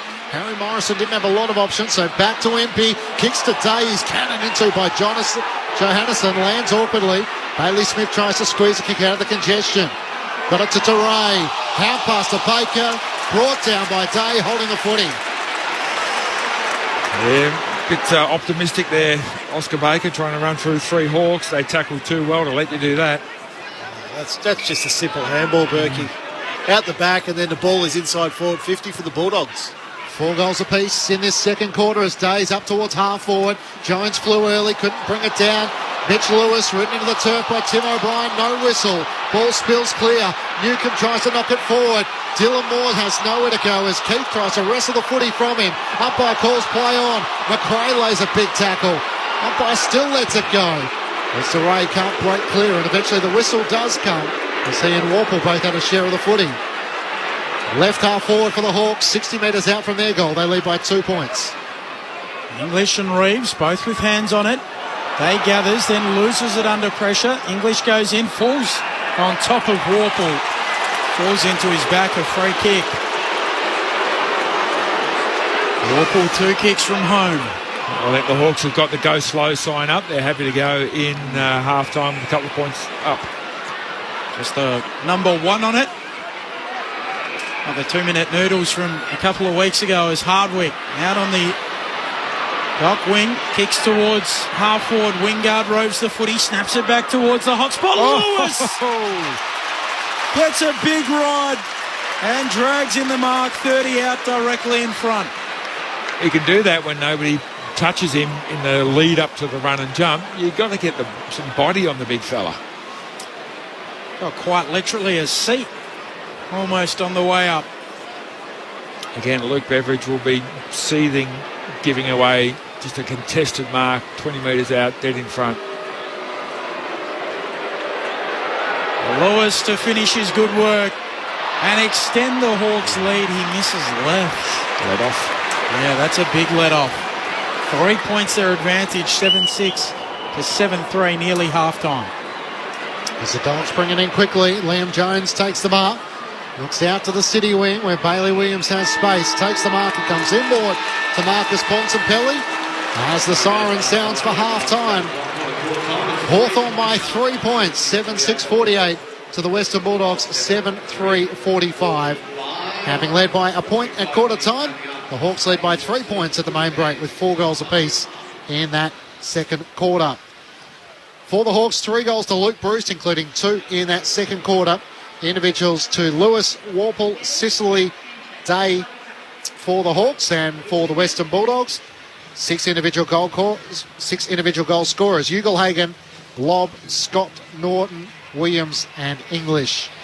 Earlier today, it was the Brisbane Lions winners by 48 points for their 4th win on the trot, defeating Fremantle 17-13-115 to the Dockers 10-7-67, in which Joe Danaher booted 3 goals alongside McCarthy and Lockie Neal with 35 disposals. Will Ashcroft with a goal of the year contender, and GWS with the last 4 goals of the match to overrun the Sydney Swans 17-5-107 to the Swans 16-10-106. Toby Green with the match winner, including 4 for the match, and we'll bring you the last 2 minutes of that match in which the Giants came storming home on the other side of the ABC News. But the thoughts of the opening half here from Docklands, Adam Ramanauskas and Nathan Burke. What the Hawks are doing really, really well, they're denying the Bulldogs the ball. So the Bulldogs for that half, 165 possessions, Hawthorn 210. The Bulldogs, as we know, they're a high possession team. They're really missing Libba. So clearances for that half, 14 to 21 in Hawthorn's favour. So doing an absolute terrific job around the ball, the Hawks in that half. So Warple's had the 5 clearances. Newcomb's had 5 clearances. So they're the 2 that are doing the most damage on the Bulldogs side. Daniel 3 clearances, Bont 4, McRae 3. So I think the Dogs have got to sort of rethink their particularly their centre bounce, but also around the ground, because without Libba, as much as he's a little bit quirky with some of the stuff that he does. He sets them up really well around the contest. Now, it's been probably Bont that's had the flashes of brilliance around the contest for the Dogs. That's sort of probably kept them in this game. There probably should be a couple more goals behind. Mitch Lewis was terrific in that first half. He's had 9 marks in that first half for 11 possessions. 1 goal, 3. Could have easily had 4. Could easily had 4 straight in that. So he really hasn't missed a beat with that injury. Injury layoff. Well, Berkey and I mentioned it just quickly in that second quarter, just about the Bulldogs forward line. So they're inside 50s. It's 28 to 31. So it's 3 to difference in Hawthorn's favour. But a lot of the Bulldogs' entries have been to a contest. So the left forward pocket, both ends of the ground. They've just continued to go to a contest. It's Lobb, it's Norton, it's Ugle-Hagan, English at times when he's down. They're all flying together. Now, I think the Dogs have got to work on separation and how they're structuring their forward line up a lot better. Like, you don't need 3, particularly at the centre bounce setup. You don't need 3 of them all in the goal square, all near the goal square. It's silly. Okay, your turn this time, Norton. Your turn this time, Ugle-Hagan. Make a decision. The other it's got to be matchups as well, doesn't it? When you've got the other two, just play higher. Like, I don't understand why they need to be grouped together, because all a defender likes to do, as soon as they see their mate come over and help them in a contest, it makes that contest much easier. So the Dogs want to try to stretch Hawthorn's defence. Sicily's only 188. Josh Weddle's only 191. Frost is their tallest defender. 194, yeah. So you've got these bigger forwards for the Bulldogs. Give them a chance to actually win a contest one-on-one. That then, if they miss the mark, that then brings Waitman in. That brings Arthur Jones into the equation. But having all 3 of them as your deepest 3 forwards at centre bounce or at stoppage around the ground just simply doesn't make sense to me, Berkey. Hasn't touched the footy, Cody Waitman, in a half. Well, he's got hasn't had a tackle, hasn't had a touch. Zero. It's a donut. It's a bagel. Yeah. He's got to understand he's 5'10", not 6'10". Correct. Yeah. If he gets 12 possessions a game, he wants 8 of them from taking marks rather than getting them on the ground. That's what he's got to do. But if I was a betting person, I'd say who would win the marks inside 50 battle? I'd probably put my money on Ugle-Hagan, Norton, Lobb and English over a Lewis, a Green and a Bruce. Correct. The marks inside 50 are 10 to 5 at the moment in favour of the Hawks. So twice as many marks inside 50 to the Hawks. And a lot of that it's really come down to 2 things, as you've mentioned. It's the way the Bulldogs are kicking the ball in. And up the other end, I think the Dogs defenders are just giving them far too much space. They're trying to read the ball coming in and not doing a great job of it at all. So they need to just get back to old-fashioned defending, arm across the body, and bring the ball to ground and go from there. I know, look, talking about heat maps is not great on radio, but if you're looking at the Hawthorn heat map, they've got a really red, hot orange spot through the middle of the ground. And they're using the centre corridor extremely well, whereas much of the Bulldogs' work is across that half-back line and then out to the wing. That's where they're getting most of their positions. So we talk about owning the corridor, bringing the ball back through the middle. Hawthorn are doing that really, really, really well. And what looked like, let's be honest, we all thought this was going to be a bit of a horror year for the Hawthorn supporters at the start of the year. They had a bit of a heavy loss early on. But they could seriously be 3-3. They've lost 2 games by under a kick. The way that Sam Mitchell has them playing, first of all, their pressure is outstanding. Their run and sharing the ball is really outstanding.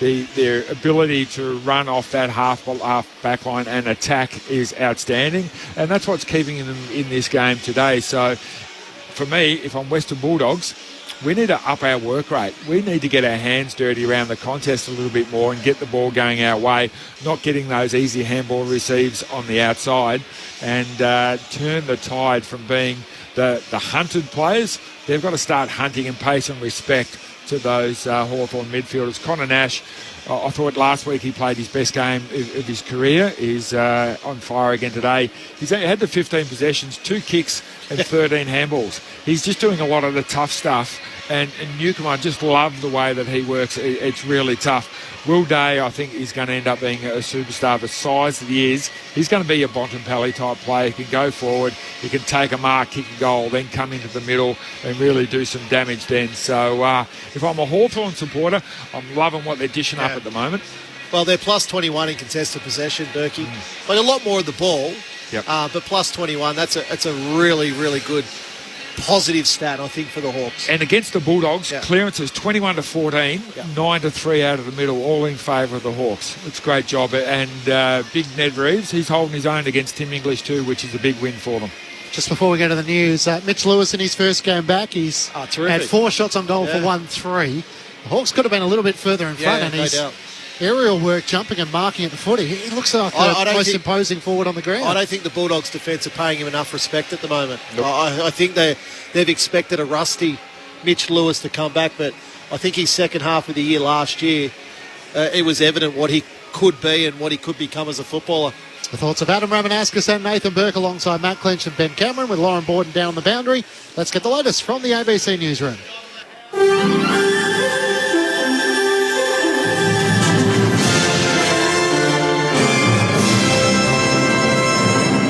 Hello, this is ABC News with David Rowlands. Prime Minister Anthony Albanese has defended the government's move to rein in spending on the National Disability Insurance Scheme, arguing it's trying to ensure the system is sustainable.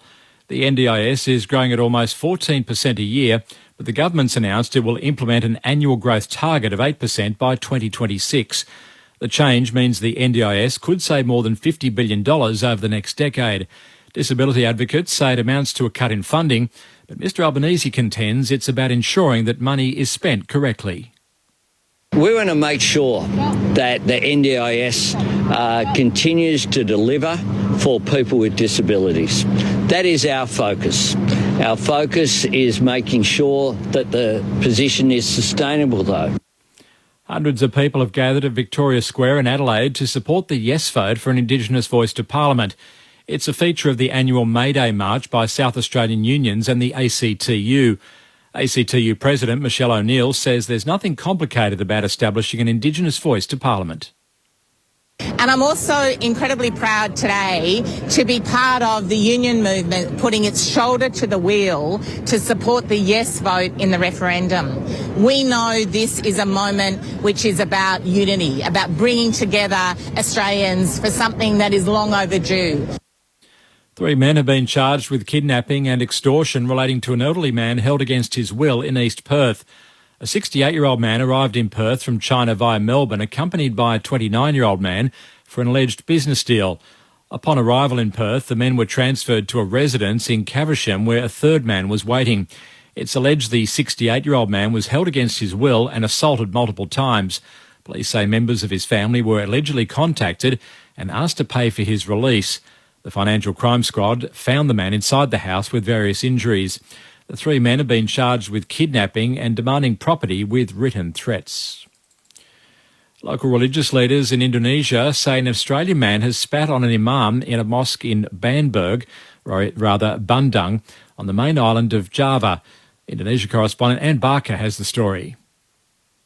Islamic leaders at the Jami al-Muhajir Mosque in Bandung say a foreigner entered around 6 a.m. yesterday and approached the imam at the pulpit, who was listening to verses from the Quran being read over a loudspeaker. They say he was caught on CCTV vision. Suddenly, he was seen spitting right into the imam's face while swearing loudly. The imam immediately fled and later said the man was apparently disturbed by the noise of the chanting. He says the man had been staying at a hotel nearby, but when they checked later, he'd gone. Ann Barker, ABC News, Jakarta. The father of a University of Queensland student in a serious condition in hospital in Taiwan says the doctors saved his son's life.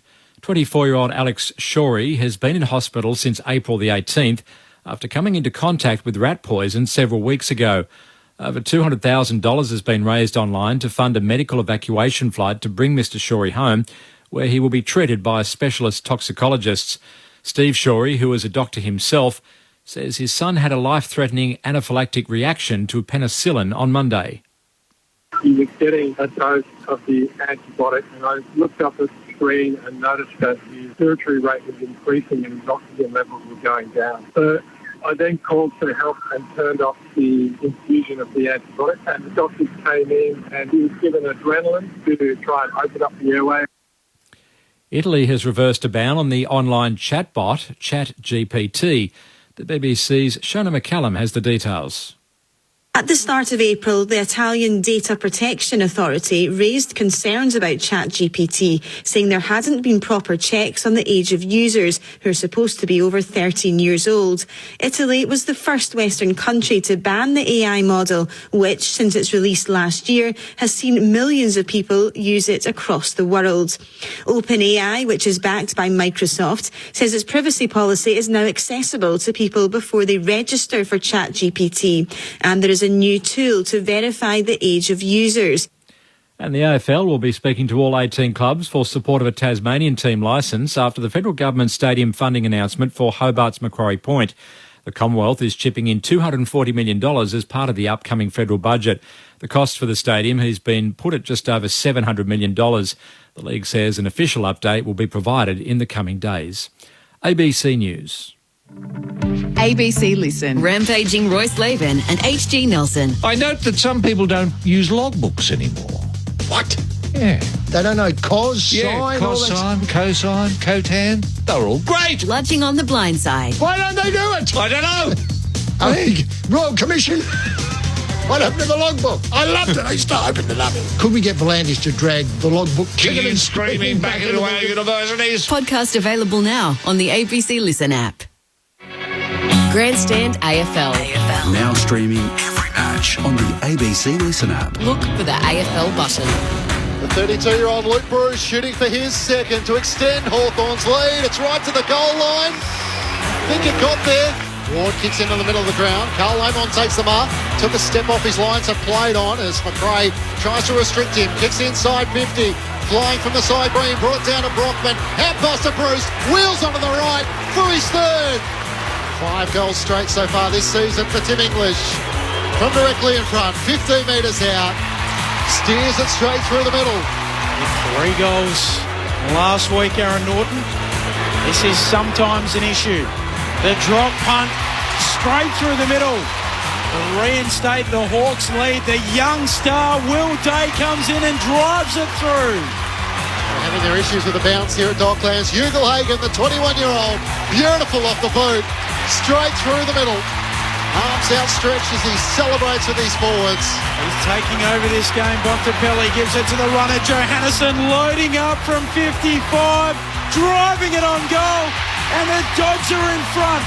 51 metres out. Now goes centrally. Just gets it to Newcomb. Oh, Mark not paid. Umpire says play on. Sicily. Just wheels. Gets onto his right. Loads up. And kicks a towering goal. The 2023 AFL season. On radio, ABC Sport Digital. and now streaming on the ABC Listen app. Saturday afternoon twilight footy coming to you from Docklands in Melbourne. It's the Hawks who lead the Western Bulldogs by 3 points. 7-6-48 to the Western Bulldogs, 7-3-45 in what's been an arm wrestle of an opening half in Marcus Bontempelli's 200th match. Matt Clinch alongside Ben Cameron, Adam Manaskis, Nathan Burke and Lauren Borden down on the boundary. Earlier today it was a big win for the Brisbane Lions by 48 points over the Dockers. Joe Danaher kicked 3 goals alongside Link McCarthy, who also kicked 3, and Will Ashcroft with a goal of the year contender. So the Dockers, they're wallowing in the bottom half of the AFL draw, and a lot of work for Justin Longmuir and the Dockers to try and do to get their season back on track in 14th position with 2 wins and 5 losses. The other match was a thriller. I think it's still called the Battle of the Bridge, but a come-from-behind victory for GWS over the Sydney Swans. 17-5, 107 to the Swans, 16-10, 106. Toby Green booted 4 goals to win the Brett Kurt medal. Let's bring you the last 2 minutes. The scores at this stage with the Swans in front by 5 points. Let's pick up the call with our commentary team, Brett Sprigg and Daniel Garb. Back in it comes. Out of the ruck, Hindelberg. Under pressure.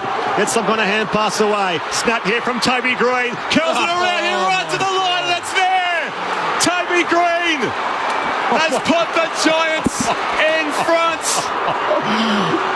with his 3rd goal of the afternoon. Who else but the skipper in this classic Sydney derby? The Giants lead by 1. 17-5-107 to 16-10-106. Not long to go. 31 and a half minutes having elapsed in this final term. What a thrilling finish. And Toby Green may have just done enough, but there's still time for the Swans. What did we say, Pats? The big game players, they step up. Too many times. And it's just, we called it a three-quarter time. Toby Green. Massive clearance. 4 goals to his name. I mean, if ever there was a captain's goal, that was it. But there is still time for the Swans. Less than a minute remaining. The Giants' lead is 1 point in the derby. Swans into attack, though, marked in defence by Lockie Whitfield.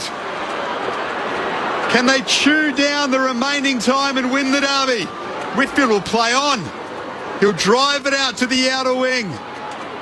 Flynn is there, off hands, it's over the boundary line. That suits GWS. That's extraordinary. 107 to 106, 1 point is the Giant lead, and there are just seconds remaining. What a derby it's been. Let's talk about impact guards. Let's talk about impact. 31,000 here under gloomy skies in Sydney. Back in it comes Warner. Tracks it back, hand by hand to Callum Mills. Goes inside forward 50. It comes to Whitfield. Tackled, dispossessed. Away it comes now. Callahan to Haynes. Who can clear. Back to the outer side here for the Giants. They lead by 1 point. And that'll be it. The Giants prevail in an all-time battle of the bridge to win by a point. 17-5-107 to 16-10-106. Sound from the west of the town, it's the sound of the mighty Giants. The Giants coming from behind to win their cross-time battle, and that'll add some spice to the rivalry with Toby Green, the captain, kicking the winner. Depending on where you're listening tonight, either Melbourne and North Melbourne or the West Coast Eagles and the Blues, if the call you're looking for is not on your traditional analogue radio, of course, they're all available via the ABC Listen app. Just look for the AFL button or the AFL Extra if your game is not on that channel. Matt Cletch alongside Ben Cameron, Adam Romanascus, Nathan Burke and Lauren Borden. The players are in position and we're just about ready to go for the second half. In the NRL so far today, the Canberra Raiders had a thrilling 1 point win over the Dolphins, 31-30. In the twilight match, it's the Gold Coast Titans leading by 4 points, 6 points to 2. That's 25 minutes gone in the opening half. And tonight, it's the Penrith Panthers taking on the West Tigers. If you missed the lead earlier today with Adam Romanascus and Cameron Ling, featuring the Prime Minister of Australia, Anthony Albanese, alongside the former Tasmanian Premier, Peter Gutwin, and Ollie Wines joined us on what was a bumper hour. It's under the best of ABC Sport. Just look for wherever you get your podcast from. Clinchy just diving into his contacts book once again, Rama. Oh, unbelievable. I'll take over here, fellas. Second half underway. Hawks by 3 points. Here's Ben Cameron. Bontempelli as in the middle from the restart. Newcomb gets onto the footy. Gets a handball away. Here's Day for the Hawks. Handball to Wimpy. Attacking edge of the square. He'll set it up. Looking for Green. He goes up. Hands to it. Doesn't complete the mark. Now at ground level. They pile in. And we'll get a ball up. Hawks lead by 3 points. 7-6-48. Play 7-3-45. See Les paid. Berkey there with Fergus Green. He had a lot of that ball. Yep, he's been great for them. A bit quiet today, but great of late. Reeves tries to palm it down to Warple, who's wrestling with Keefe for the footy. The umpire will throw it up. Will Day leads the match with 16 disposals, going at 81% efficiency. As Reeves once more tries to wrap it down. He's now providing the tackle with Warple on Keefe. Caleb Daniel in the midfield with no Tom Liberatore with 15. From the ball up, spikes down the way of Lewis. Can't get a disposal away. Will tries to charge his way through. Spills to Wingard. His flying shot misses to the left. A minor score, and the Hawks lead by 4 points. Lauren Borden on the boundary. Arthur Jones is back on after getting his shoulder mended at half-time. You can see, though, he's not quite right. He's kind of favouring it as he's running. So we'll see how Arthur Jones plays out this quarter. Jason Johannesson with the kick in. Short to the pocket for Baker. He'll just amble away and eventually kick long towards the wing. Ugle Hagen is down there. Oh, nearly one-handed. A remarkable mark. He was being impeded, so he'll get the free kick on what is The City side of the ground moves it on quickly. Now Johannesson with the running carry, chips it forward. Mark taken by McNeil. Handball to Treloar, to McRae. Piercing ball looking for the Bont. Spoiled away. Comes down to Scott. He snaps towards full forward. Norton gathers, turns, gets it on the boot, dribbles it through. He's got a couple. And the Dogs have their second lead of the afternoon evening. 8-3-51, plays 7-7-49. They lead by a couple of points 2 minutes into the second half. It's better ball movement, Berkey. You look where Ugelhagen gets that free kick. It's virtually on the back, their half-back flank, but it's close to the boundary. But it's starting to roll the ball on, so a little handball, then you come inside, outside, and you start then to see the forwards move because they go, okay, we're a chance here.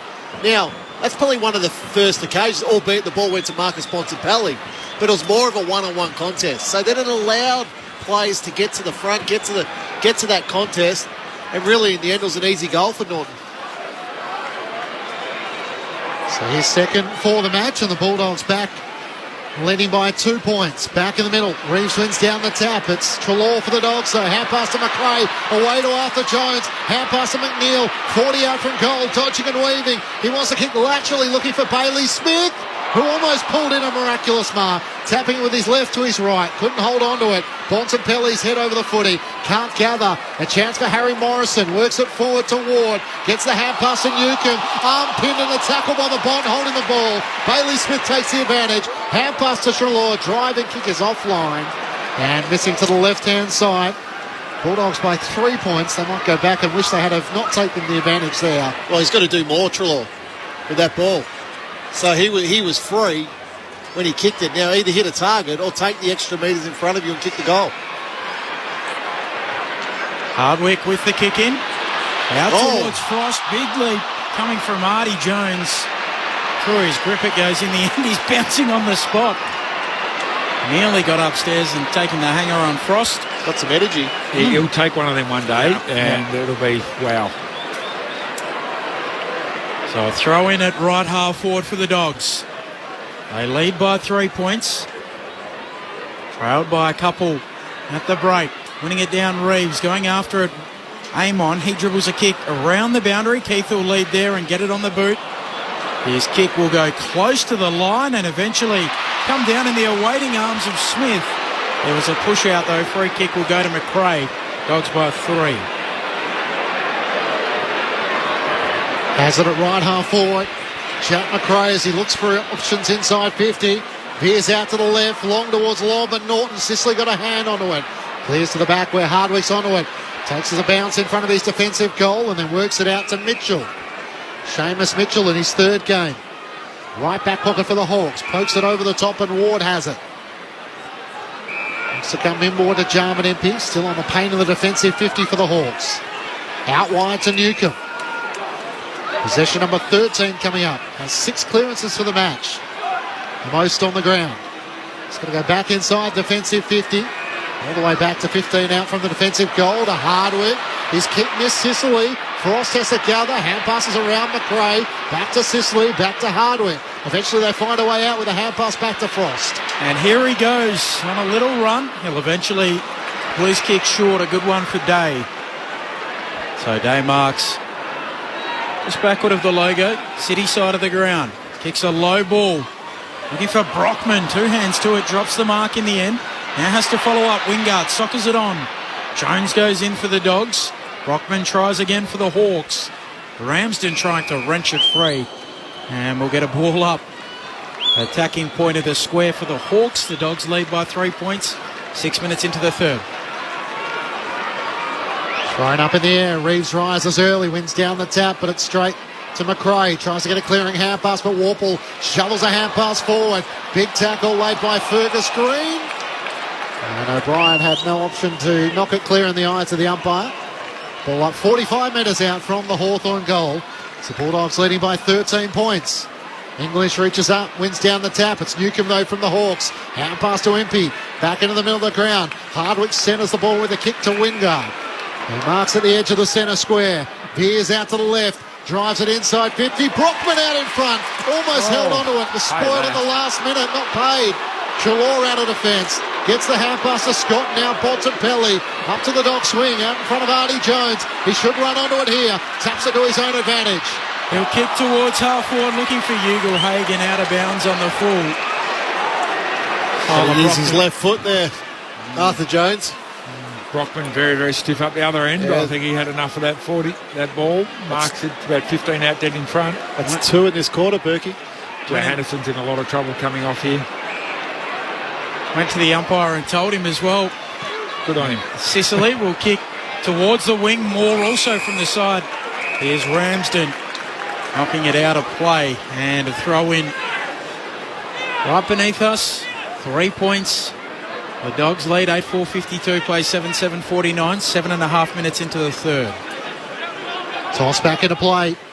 English doing the ruck work against Ramsden. Spills the way of Day. So strong. Spins out of the traffic. Hand pass to Morrison. He's stripped of it. Spills the way of Newcomb for the Hawks. Hand pass back to Will Day. Cuts around Tim English. Sends it up towards Mitch Lewis. Getting back. Intercepting the mark is Richards. The Hawks are carving the Dogs up at the stoppages at the moment, just harder and tougher. He has great feet, Will Day, in that contest. He's able to step, change direction, get himself out of trouble. It's sort of a bit Bontempelli, Pendlebury-like. 26-15, the clearance is the way of the Hawks, backing up Berkey's point. As Williams goes short, Bailey Smith takes the mark, chips it over the top to Treloar, who takes the mark in front of Nash. Dock swing. He's like a ballerina, Will Day, in contest, isn't he? As Treloar comes infield, now Richards. The Dogs on the switch. Out to the City wing. The run of Baker. Takes a bounce, then chips it back laterally and finds Duray. Dual Premiership Hawk takes the mark, 55 metres out. Against his former club here. He'll send the Dogs long towards full forward. Big pack forms off hands. Norton stays down, runs into a dead end. Nash tackles him. Impey comes in as well, holding the ball. And the free kick, I think, in the end will go to Jarman Impey at fullback for the Hawks. Still 3 points, the Dogs' advantage. 9 minutes played in the third. So flare it out of defence through Hardwick. Feeds a hand pass out to Sicily. Kicked a goal in the second term. 2 bounces as he gets to left half back. The Hawthorn skipper around the City wing. Bruce flies against O'Brien. And off hands it goes out of play. Lauren Borden on the boundary. When Johannesson came off in a fair bit of pain, it was for his left hand. He chatted to the doctors, but they're happy to just let him sit back on the bench and go on when he's ready. Thanks, Lauren. Neither sub used as yet. McLean and Scrimshaw for the respective sides this afternoon. Thrown back in. English and Ramsden. English taps it down to the advantage of Treloar. One way then the other, trying to find a way past Newcomb. Gives the hand pass back to Oscar Baker. Drives it around the City wing. Over the head of Waitman and Ugle-Hagan. And in the end, Hardwick took an uncontested mark for the Hawks on his chest at half back. Comes inboard to Jarman Impey. Sam Mitchell, who had been coaching from the bench, has just run around the boundary and decided to head back to the box as Impey kicks into the middle of the ground. Oh, too good. Williams intercept marks for the Dogs. One-handed, controls it down, now sends it out to the wing. Baker kicks the Dogs into the pocket. Waitman flying at the footy. Impey stays down, gathers for the Hawks. Handball to Frost. Handball to Wayman, back to Impey, and Impey will go short. Will Day has it. 3 points the Dogs' advantage. Comes inboard and finds Seamus Mitchell, who can kick it into the middle of the crowd. Will Day Dylan Moore marks. Mitch Lewis is on the break. He marks it right half forward. Has Fergus Green in the pocket. Couple of metres on Keefe and a beautifully precise pass. He marks right up against the boundary in the right forward pocket. Newcomb wanted the centering kick. Now Fergus Green might have to have the shot himself. Can't remember who it was, but the Hawthorn player who kicked the ball into the corridor and just opened the game completely up. He's amongst a couple of trainers, Fergus Green, as he starts his shot up against the fence in the right forward pocket. The former Bulldog, of course, before getting another opportunity at AFL level, his shot is right all the way and slams into the right behind post, out of bounds on the full. No change to the score. The Bulldogs leading by 3 points.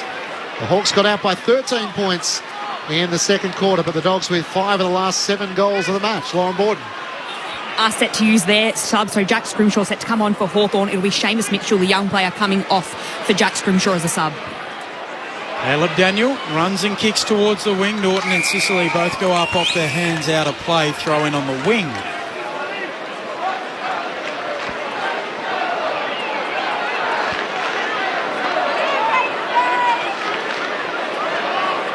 On the SMS, Brad from Wets Footscray. Great call, gentlemen. Seems the Bulldogs are really missing liver. When might they think about inserting McLean?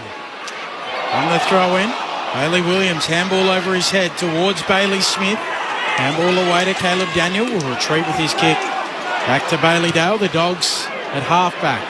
Kick inboard. Richards takes the mark on the back edge of the centre square. Played on, so cuts around Harry Morrison. Kicks out to the city wing where Baker marks on his chest. Has Treloar streaming forward. Marks between wing and half forward. Gets to 60 metres out. Pokes his kick inside 50. Arthur Jones back with the flight. Takes the mark, cutting in front of his key forward. Aaron Norton leading out. And a chance for his first goal in AFL footy. It was good patience by Treloar going inside forward 50. I was critical of his last entry where he really didn't do anything with the football, but there had time, had space.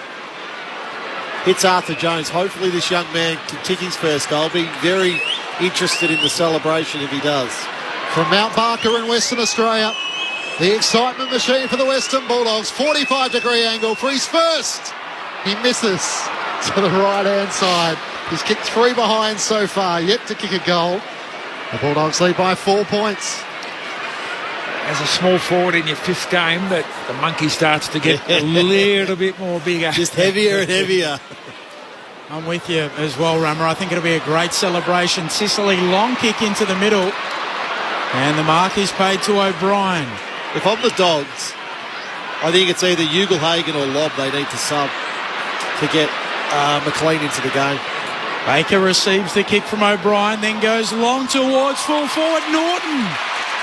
Juggling and marking 15 metres out, directly in front.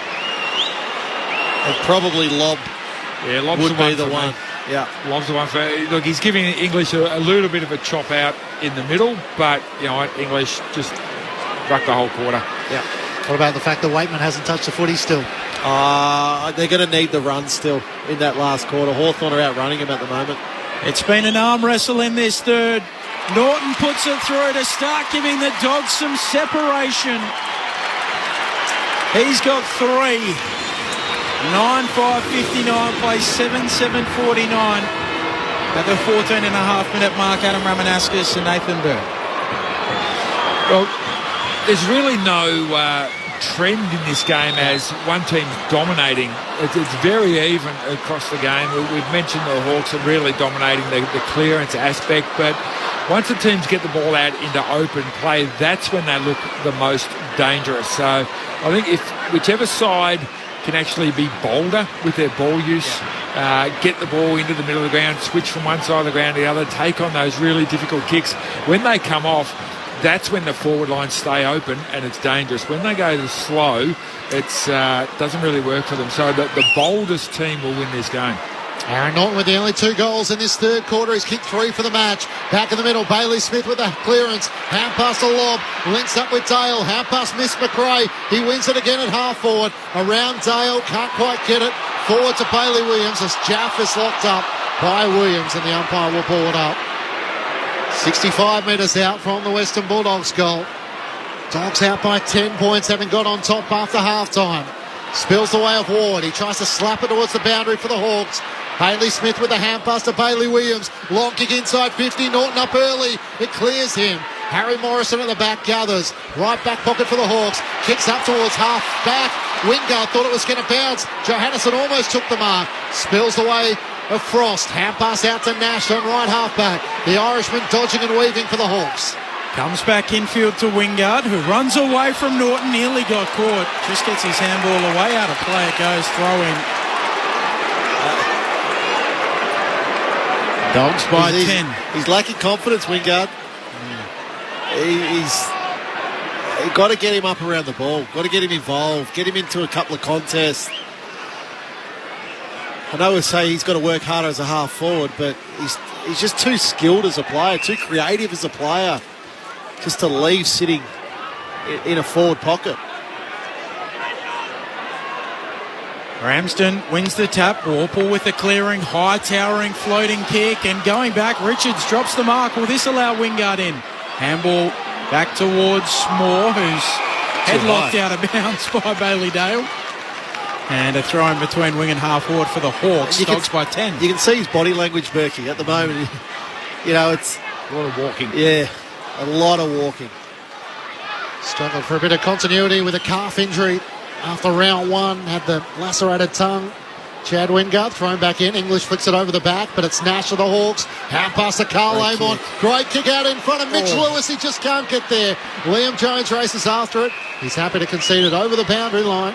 That throw in the left forward pocket for the Hawks. How Hawthorn exited that stoppage into their forward 50 is how you practice in training. Absolutely perfect. A stoppage on the half forward flank on the right side, ball goes inside 50 on the left side. Perfect. Adam Ramanauskas, Western Bulldogs by 10. Hawks in attack. Ramsden wins down the tap out in front of Nash. Bailey Smith has bumped off it and rolls over the boundary line. Here's Ben Cameron on ABC Sport. Forward 50 stoppage here for the Hawks. 2 goals to zip. In the second half, the way of the Dogs. English knocks it down. Onto it quickly, Brockman. He's tackled. Nothing doing. The umpire to ball it up. 45 out. And they find a goal, the Hawks. Dogs have kicked 6 of the last 8. Neither ruck decisive. Bailey Dale applies the tackle. And we'll try again. 45 out from the attacking goal for the Hawks. Off the head of English. Brockman trying to bustle his way through. He can't get out of there. Maybe third time lucky.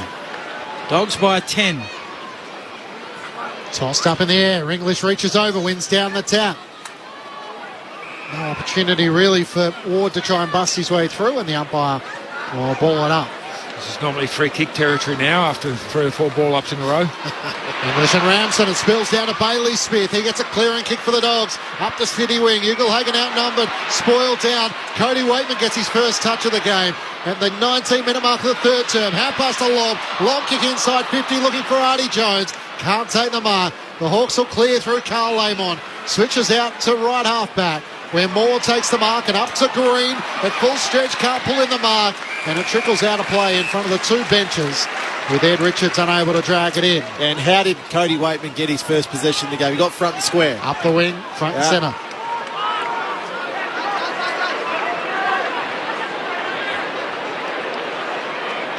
On the wing from the throw-in, English taps it straight down to Warple. Tackled as he kicks back into the middle of the ground. Loose footy.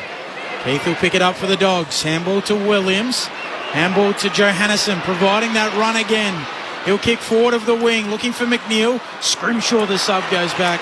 Takes a defensive mark for the Hawks. Ball in motion quickly. Sicily gave it to Carl Amon. Was looking for Luke Bruce, sliding in front, Liam Jones. Hand pass to Johannesson. His hand pass is wide of Rory Lobb, and a throw in centre wing on the outer side. If you consider so they get Liam Jones at one end and Rory Lobb at the other end. Liam Jones has been sensational for the Dogs this year. Spent 12 months out of footy. Completely out of football. Didn't play a game. Well, he played a couple of games up on Palm Beach, Currumbin. Yeah. Which sounds like not a bad place to go and play footy, to be honest, but you're not getting paid the same wage. Kick out of the congestion, straight to the boundary. Umpire says insufficient intent.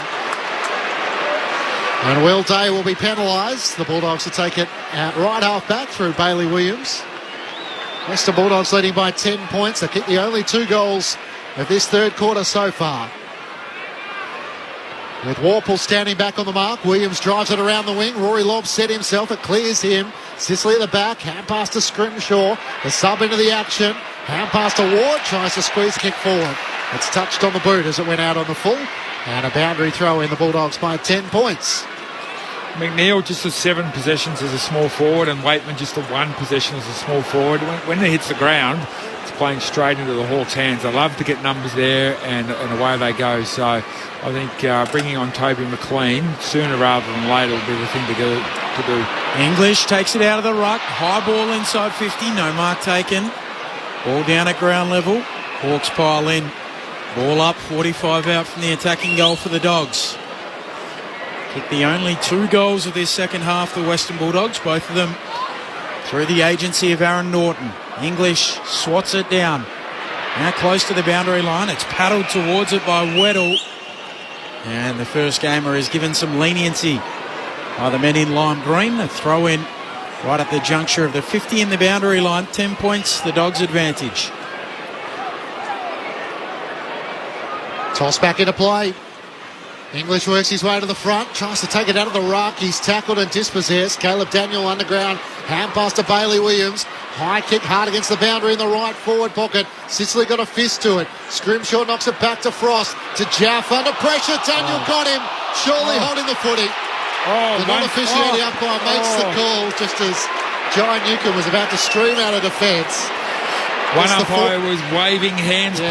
play on, and the other one was saying, nope, holding the ball. And it was holding the ball. I was going to say, that's not how they draw it up when they have the 4 umpires, but the right decision was eventually made, and Caleb Daniel with a chance to draw the Western Bulldogs out to a 16-point lead on a 45-degree angle, 15 metres out from goal. I'm not sure what the one who was waving play on was looking at. 2 goals, 4 so far this season for Caleb Daniel. Getting some midfield opportunity with no Tom Liberatore this afternoon. Looking for 3 goals on the trot for the Bulldogs. The smallest dog of them all kicks it through. And the Western Bulldogs are by 16 points at the 23-minute mark of the third term. 10-5-65 to the Hawks, 7-7-49. The Dogs with the last 3 goals of the match on ABC Sport with Adam Ramanauskas and Nathan Burke. Well, Berkey, they've made their move now. The Bulldogs, no doubt about that. So 3 goals in this quarter, and they've been really hard fought. Now, they got one early, then it took them 10 minutes to get their next one. Then it's taken them another 10 minutes to get their next one. So they've been really working hard in this quarter. The Bulldogs probably on top more around the contest, on top a little bit more with clearance and inside 50 this quarter, the Bulldogs. So doing a good job. But can they now sneak one more? There's still 5 minutes remaining in this contest. They probably want to put 1 or 2 more on and potentially then put it to bed, this game to bed. English jumps early. He and Reeves both miss it. Now English goes again at ground level, trying to extract the McRae. Slick hands away to Treloar. Runs an arc around the back of the centre stoppage. Kicks to Williams. Dogs it half forward to McNeil. 40 out. Fires on goal and hits the post. It didn't spin like a perfect drop punt. It was a little bit of a helicopter. And he hit the right-hand goalpost. 10-6-66. Now the Western Bulldogs, Hawthorn 7-7-49. 25 into the third.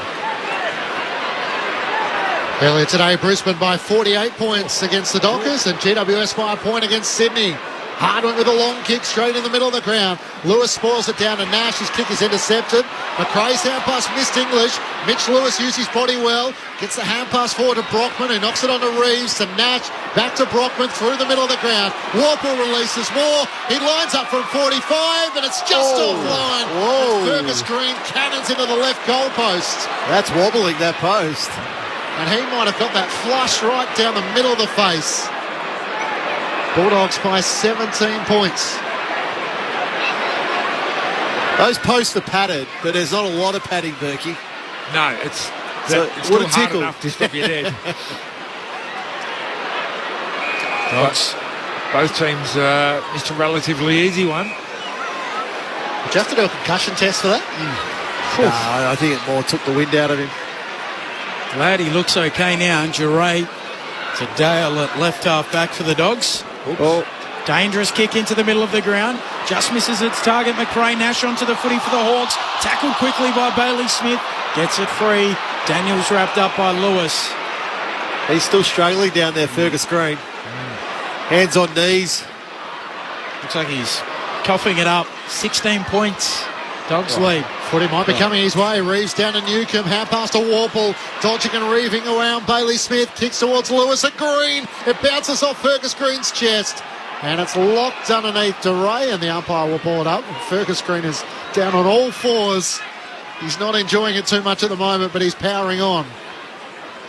John Newcomb, that's outstanding clearance work, Beautiful. just strong. 40 metres out from the Hawks' goal. English wins down the tap. Brockman charging through. Can't get a disposal away. Dylan Moore's dumped in a tackle. Spills the way of Richards for the Western Bulldogs. Hand pass to Daniel. Over the top to Baker. Tries to get around Carl Amon. Good lunging tackle. Hand pass picked up by Richards. Daniel couldn't get it forward to Dale. Brockman slides in. Hand passes over his shoulder while sitting on the turf. It might work. Carl Amon into the pocket. Mitch Lewis takes the mark. He ends up against the gutter underneath the electronic signage. And the line up from goal, 25 metres out, but hard against the boundary in the right forward pocket. Carl Amon had only about a 50-centimetre window to actually hit Mitch Lewis there, and we know it's an outstanding kick and managed to hit him. 1-3. Can he bend this one on the left? No, across the face. 1-4 for Mitch Lewis on return. Bulldogs by 15 points. The Hawks are the last 2 behinds of the match. Dogs trying to bring it out through Johannesson. Kicks across the goal mouth and spots up Caleb Daniel in the right back pocket. He'll kick towards Duray. Nash applies the pressure, halves the contest, then wins it. Handball to Reeves, to Morrison. Kicks towards centre half forward. Oh, Amon drops the mark. Allows in Baker. Somehow gets it on the boot for the Dogs and moving forward. Impey worries Waitman out of it. Then he gathers it. They pile on him. And a ball up in the middle of the ground. Lauren Borden. Green's finally come off. So Green came off. He was on his hands and knees chatting to the doctor. They've finally taken him down into the rooms to check him out a little bit. They've made the sub already with Scrimshaw into the match for Mitchell. As Will Day gets the clearance of the Hawks. Hand pass back to Carl Amon. Feeds it to Nash. And now to Jaff. Looks inside 50. Mitch Lewis on a long lead. Bounces out in front of him. It gathers 50 out from home. Hand pass to Harry Morrison, who has a fumble under pressure from Bailey Williams. And it goes out of play. Basil on the SMS. 0437 774 774. 2 turning trends in this third quarter. Dogs on top with contested possession and inside 50s. Hawk need to do more to try and retain possession. Thanks, Basil, for your thoughts. Thrown back in. English wins down the tap to Treloar. Caleb Daniel with a clearing kick from the congestion. Bouncing in front of Jarman Impey the loose. It clears him. Finds its way to Aaron Norton. Dodging and weaving. Hand pass back to Treloar. He's got Frost as a loose inside 50, so he runs as far as he can. Hand pass back inboard to Norton, who fends off Morrison. Back to Treloar. Back to the wing to McRae. The Bulldogs looking for options. Hand pass to Williams. His kick is smothered. Great effort lunging forward by Scrimshaw. And McNeil is taken out of play between wing and half forward for the Dogs. Did well to hold them up there, the Hawks. The Bulldogs were streaming forward. They just didn't have anyone deep to kick to. Didn't want to go to 50-50s. Good pressure by the Hawks. English and Reeves lock up again. Reeves in front, drops it at his feet. Stolen by Williams, though, for the Dogs. Gives it off to Caleb Daniel. Floats it inside 50. Oh, look out. Scott Neely. Jath in the end ends up with the footy. There's a whistle on the play. The Hawks will take the advantage through Hardwick. Runs across his defensive goal mouth, then kicks out towards the wing. Looking for Moore, coming across Duray. Big clash. And a free kick to Moore. Just clipped him a little high, and Moore will have the kick between wing and halfback for the Hawks. Gee, that was a good contest with Duray and Dylan Moore. Handball to Carl Amon. Kicks up towards Mitch Lewis and Liam Jones. And Jones reaches over the top with his right arm and gets a fist onto it to see it out of play. A lot more possession this quarter by the Bulldogs. 98. Hawthorn, 101. Only had 70 in that second quarter. Bulldogs by 15 points. Reeves wins down the tap, but got Tim English on the back of the jumper. Gave away the free kick, and the Western Bulldogs ruckman will take it. At left half back as the siren sounds for three-quarter time. The Western Bulldogs having trailed by 3 points at half-time. Kicked 3 goals to none in that third term to take a 15-point advantage into the final break. 10-6-66 to the Hawks, 7-9-51. It's the Bulldogs by 15 points. Aaron Norton with 3 goals. Individuals to Ugelhagen, Lobb, Scott, Williams, Daniel and English. Meanwhile for the Hawks, 3 goals to Luke Bruce. They all came in the first half. Individuals to Lewis, Warple, Sicily and Day. The Western Bulldogs by 15 points. Earlier today, it was the Brisbane Lions by 48 points over the Dockers. And the Giants with the last 4 goals of the match to overrun the Sydney Swans by a point at the SCG. Toby Green finished with 4 goals. This is Grandstand AFL on ABC Radio, ABC Sport Digital, and now streaming on the ABC Listen app. We are one. But we are many, and from all the lands on earth we come. We share a dream, and sing with one voice. You're listening to ABC Radio. You are, we are Australian. We are Australian.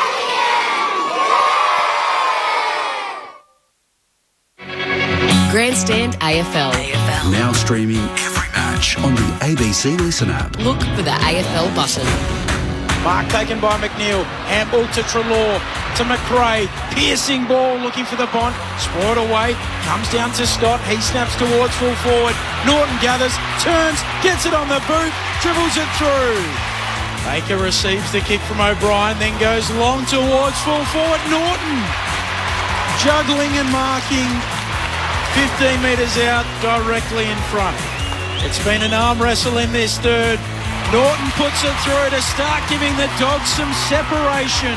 Caleb Daniel getting some midfield opportunity with no Tom Liberatore this afternoon. Looking for 3 goals on the trot for the Bulldogs. The smallest dog of them all kicks it through. The 2023 AFL season. On radio, ABC Sport Digital. and now streaming on the ABC Listen app.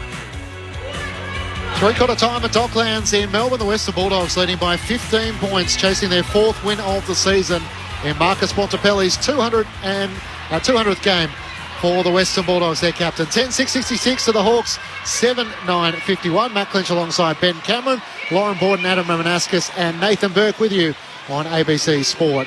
For most of our audience after this match, you'll be heading to Melbourne and North Melbourne from the MCG to preview that contest. A very good evening to Corbin Middlemass. Good evening, Clinchy. There is no late change here tonight between the D's and the Roos. The Demons obviously feeling themselves after that big win back on Monday night, obviously on the Anzac Eve fixture, so they get themselves to 4-2 in pretty good nick. Meanwhile, for North Melbourne, though, they have cooled off significantly after a hot start, so they've lost 4 on the bounce. Alistair Clarkson back at the MCG, and North Melbourne back here. You know how much I love a list.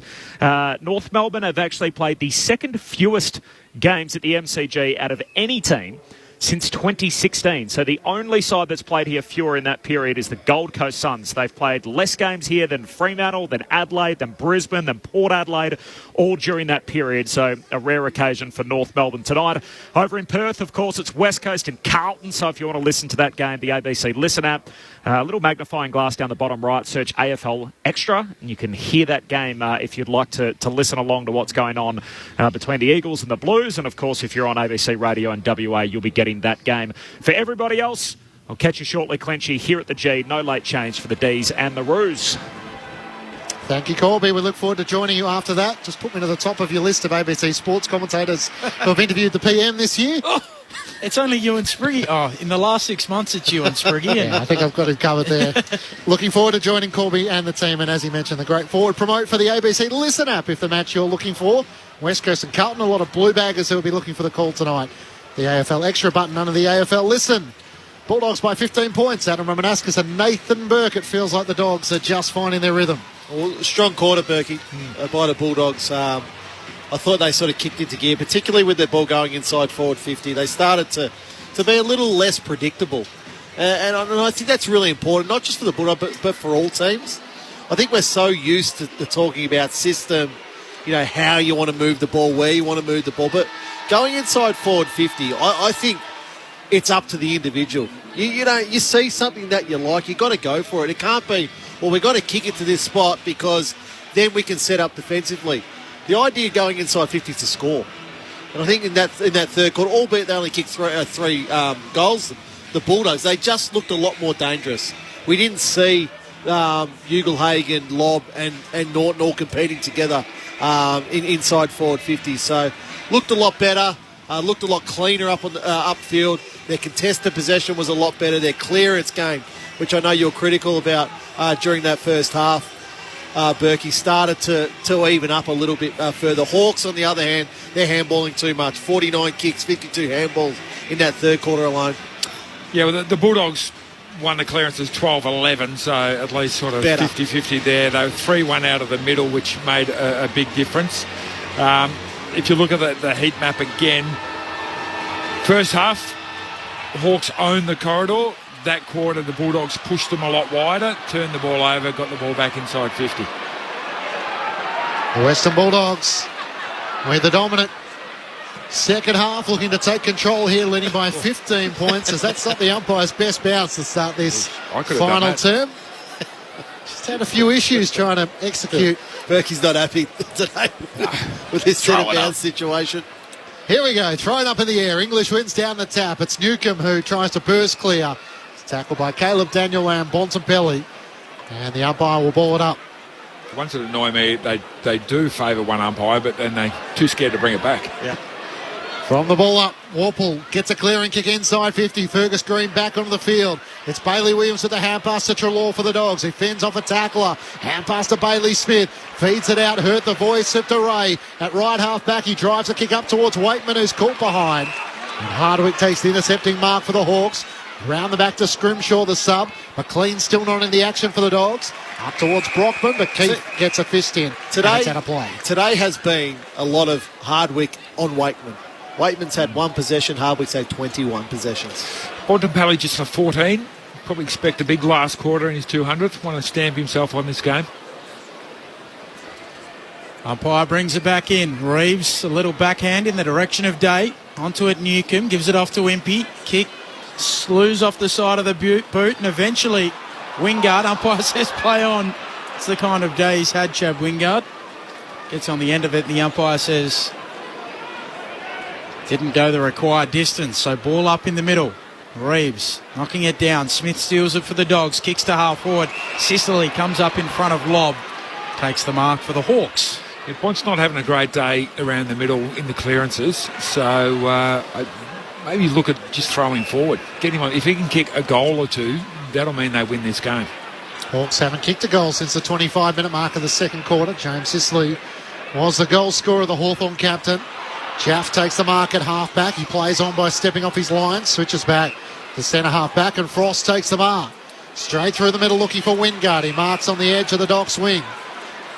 So that's play on. Yeah.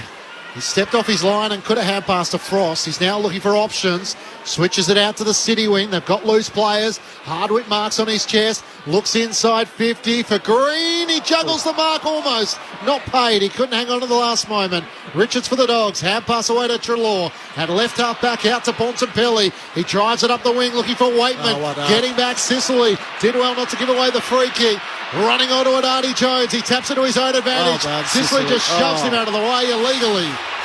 Was it in the back or the side? The umpire said it was right in the back. Oh, marginal.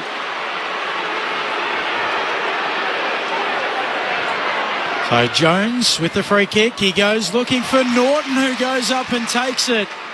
Just in the field of play, 40 metres out. About half a metre in from the boundary line. This would take a heck of a kick. Great effort by Sicily. Over on that City side of the ground. Just the spoil initially. And then, I thought he did a pretty good job on Artie Jones. Umpire saw differently, though. Aaron Norton, hard up against the advertising hoardings. Left foot from right in the pocket. And he's hit the post.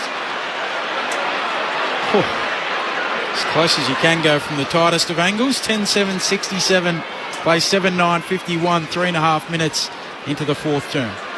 So I think with Weddle in the team, they can swing Sicily forward in this last quarter to try and get a couple of goals. So you've got Scrimshaw, who can play a bit taller. You've got Frost down there.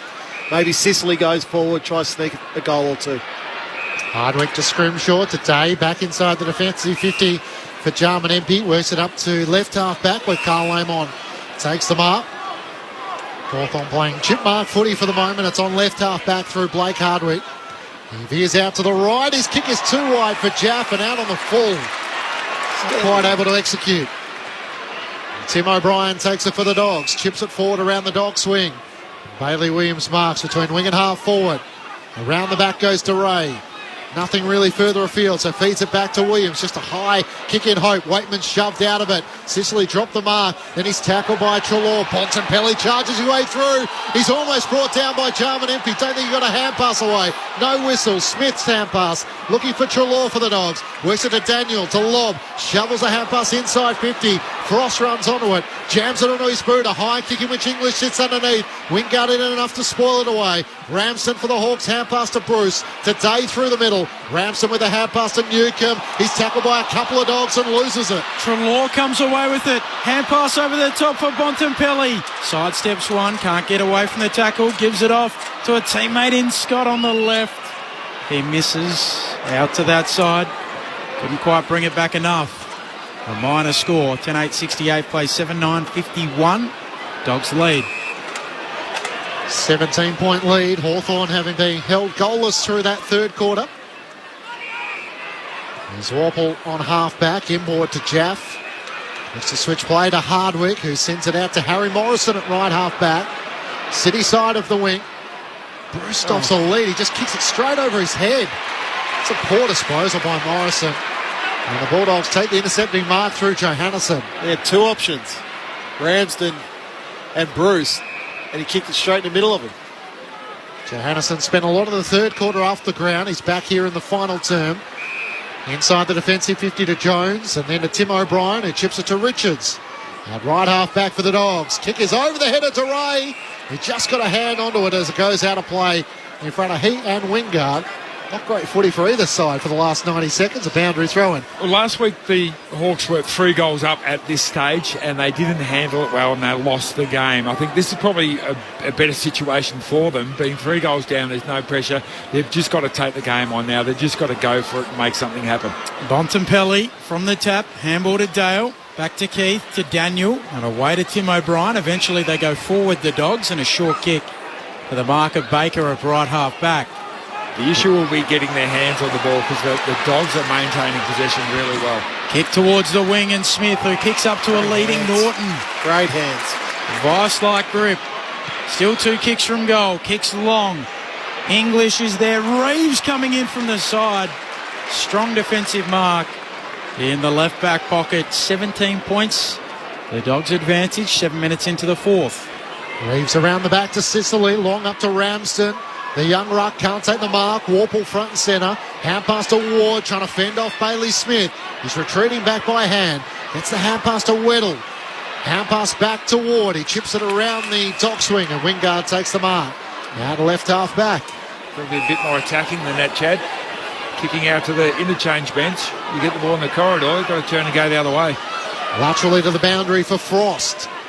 Nothing but to bang it long towards Fergus Green. He's outnumbered 3-on-1. And Keith takes the intercepting mark for the Western Bulldogs. Bulldogs by 17 points, 7 minutes gone, final term. Keith switching kick, not his best. English will have to bend over and eventually gather on the bounce. Take a bounce. Then he'll take a couple. The big ruckman, look at him go. He'll kick poorly into the middle of the ground and Warple intercepts for the Hawks. Kicks out to Wingard. He will look to go forward this time. Into the pocket, looking for Bruce. And he takes it. 45 out. Just in the field of play, about 5 metres inside the boundary line. It was a reasonably predictable finish by Tim English after 2 bounces. Yeah, big fellas have got to know their limitations. Luke Bruce has kicked 3 of the Hawks' 7 goals. If there to be any chance, he needs a 4th and he tugs it badly. He just sneaks it through for a minor score. 16 points, the Western Bulldogs lead. Nearly 9 gone in the fourth. Johannesson brings the Bulldogs back into play, into the back pocket for Richards. Kicks up towards half-back. Bailey Smith trying to win it against Nash. Got it to Richards. Hand pass out to Bontempelli. Left half-back. In game 200 of McNeil. Stripped over by Morrison. No whistle. As McNeil's over the footy and Morrison's over him, and the umpire will ball it up. Guess in theory it was knocked out in the tackle, but 9 minutes without a goal in this final term. Bontempelli continues to fight against Newcombe. It's been a good matchup. And the umpire will ball it up with the bottom. With Bont trying to knock it out. Thrown up. Reeves this time takes it out of the ruck against English. Kicks inside 50. It's wide of Ramsden, and Liam Jones takes the mark down low in the left back pocket for the Western Bulldogs. Dogs by 16 points. 10 minutes gone. Final term. Here's Ben Cameron. Liam Jones with a long kick towards the wing. Going up English through his mitts. Out of play, throw in. Hasn't reached any super great heights this game. It's been a bit of a slog. Hawks' last goal, 26-minute mark of the second term. Not going to buy this game on the DVD, Berkey? No. Won't be going home to watch the replay. What it used to be called Name a Game. Yeah, Name a Game. Name a Game. Reeves down to Ward, who kicks inside attacking 50. And there to mop up is Liam Jones for the Dogs. Short to Bailey Dale. Stabs it short to the Bont in game 200. Kicks into the middle of the ground. Bailey Smith marks mullet flowing. He goes for a run. Kicks inside attacking 50. Jath will get back. He'll gather on the bounce. He's tackled quickly. McNeil got him. And we'll get a ball up. 40 out from the attacking goal here for the Dogs. 16 points to the good. Crowd posted at 40,119, so a good crowd for this Saturday twilight fixture.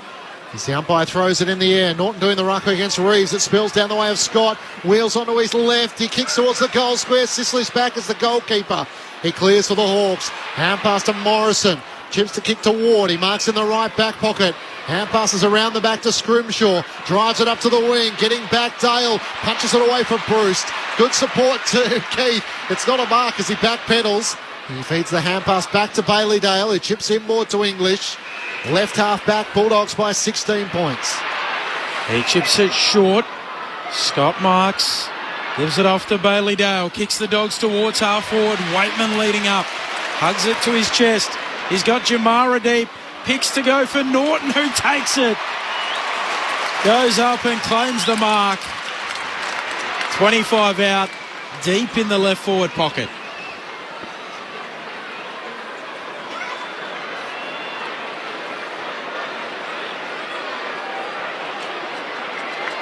Frost is doing his best, but nothing he could do. In fact, Sicily it was.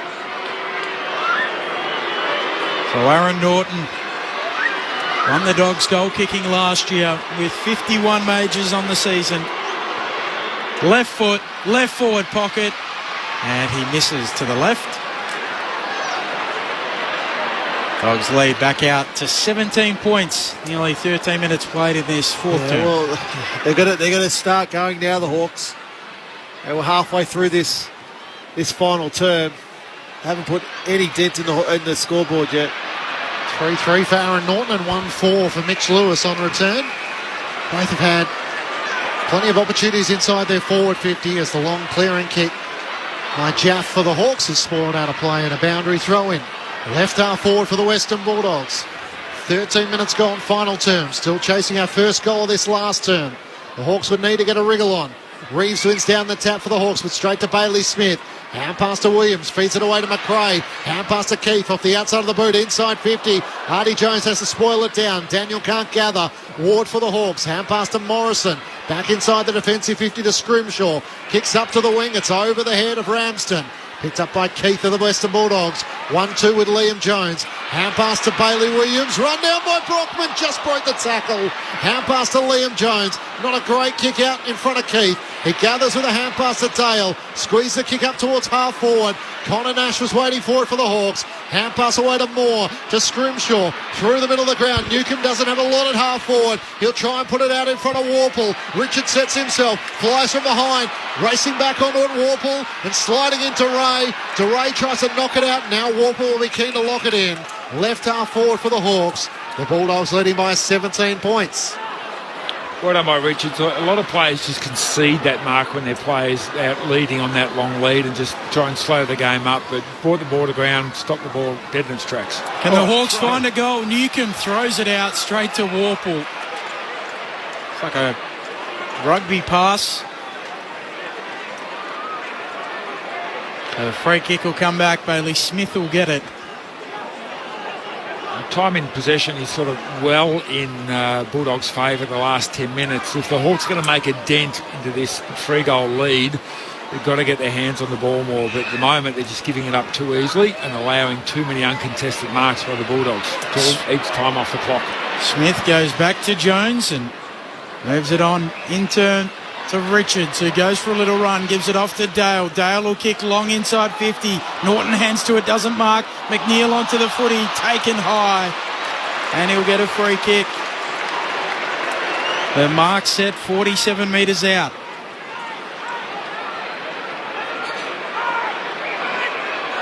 They're able to do things in this quarter that they weren't able to do for the first 3 quarters, which was to get that uncontested marking going from one side of the ground to the other and get the ball inside forward 50. I think the run of the Hawks, the young Hawks, are just starting to feel it at the moment.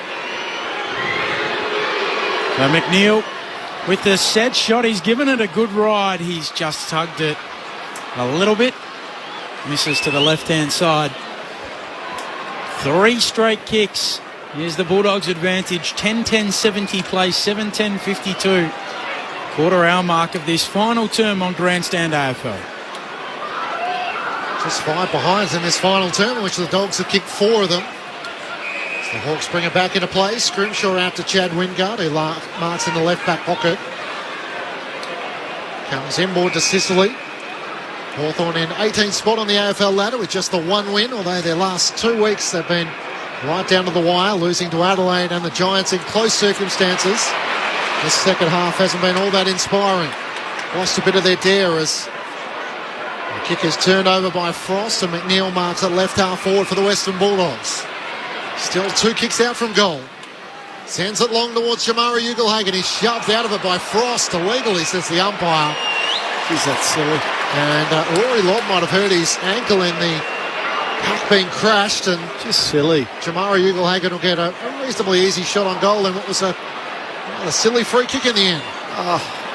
Like the Hawks are still in this game, and Frost, he just didn't need to do that. It's a pack of 10 players. Like, if a player takes a mark in that situation, it's outstanding, but you should be able to defend that. No need to push. The number 1 draft pick, Jamara Ugelhagen, coming in for his second, out to the left. He likes it off the boot. And he turns to the Bulldogs fans in celebration. The Dogs with the first goal of the final term, that comes at the 17-minute mark. And they're out by 24 points. 11-10-76 to the Hawks, 7-10-52. The Western Bulldogs with 4 goals to none in the second half, and looking well and truly on their way to their 4th win of the AFL season. And Frost didn't even try to disguise that, Berkey. Just crashes straight into him. Like, that's what the umpire, that's what they're looking for. They protect forwards. They give, that's just how this game works. So for Frost just to charge straight into him as he did, they didn't even try to spoil the ball in the contest. It's an easy call for the umpire. So 1 goal 4 to the Bulldogs.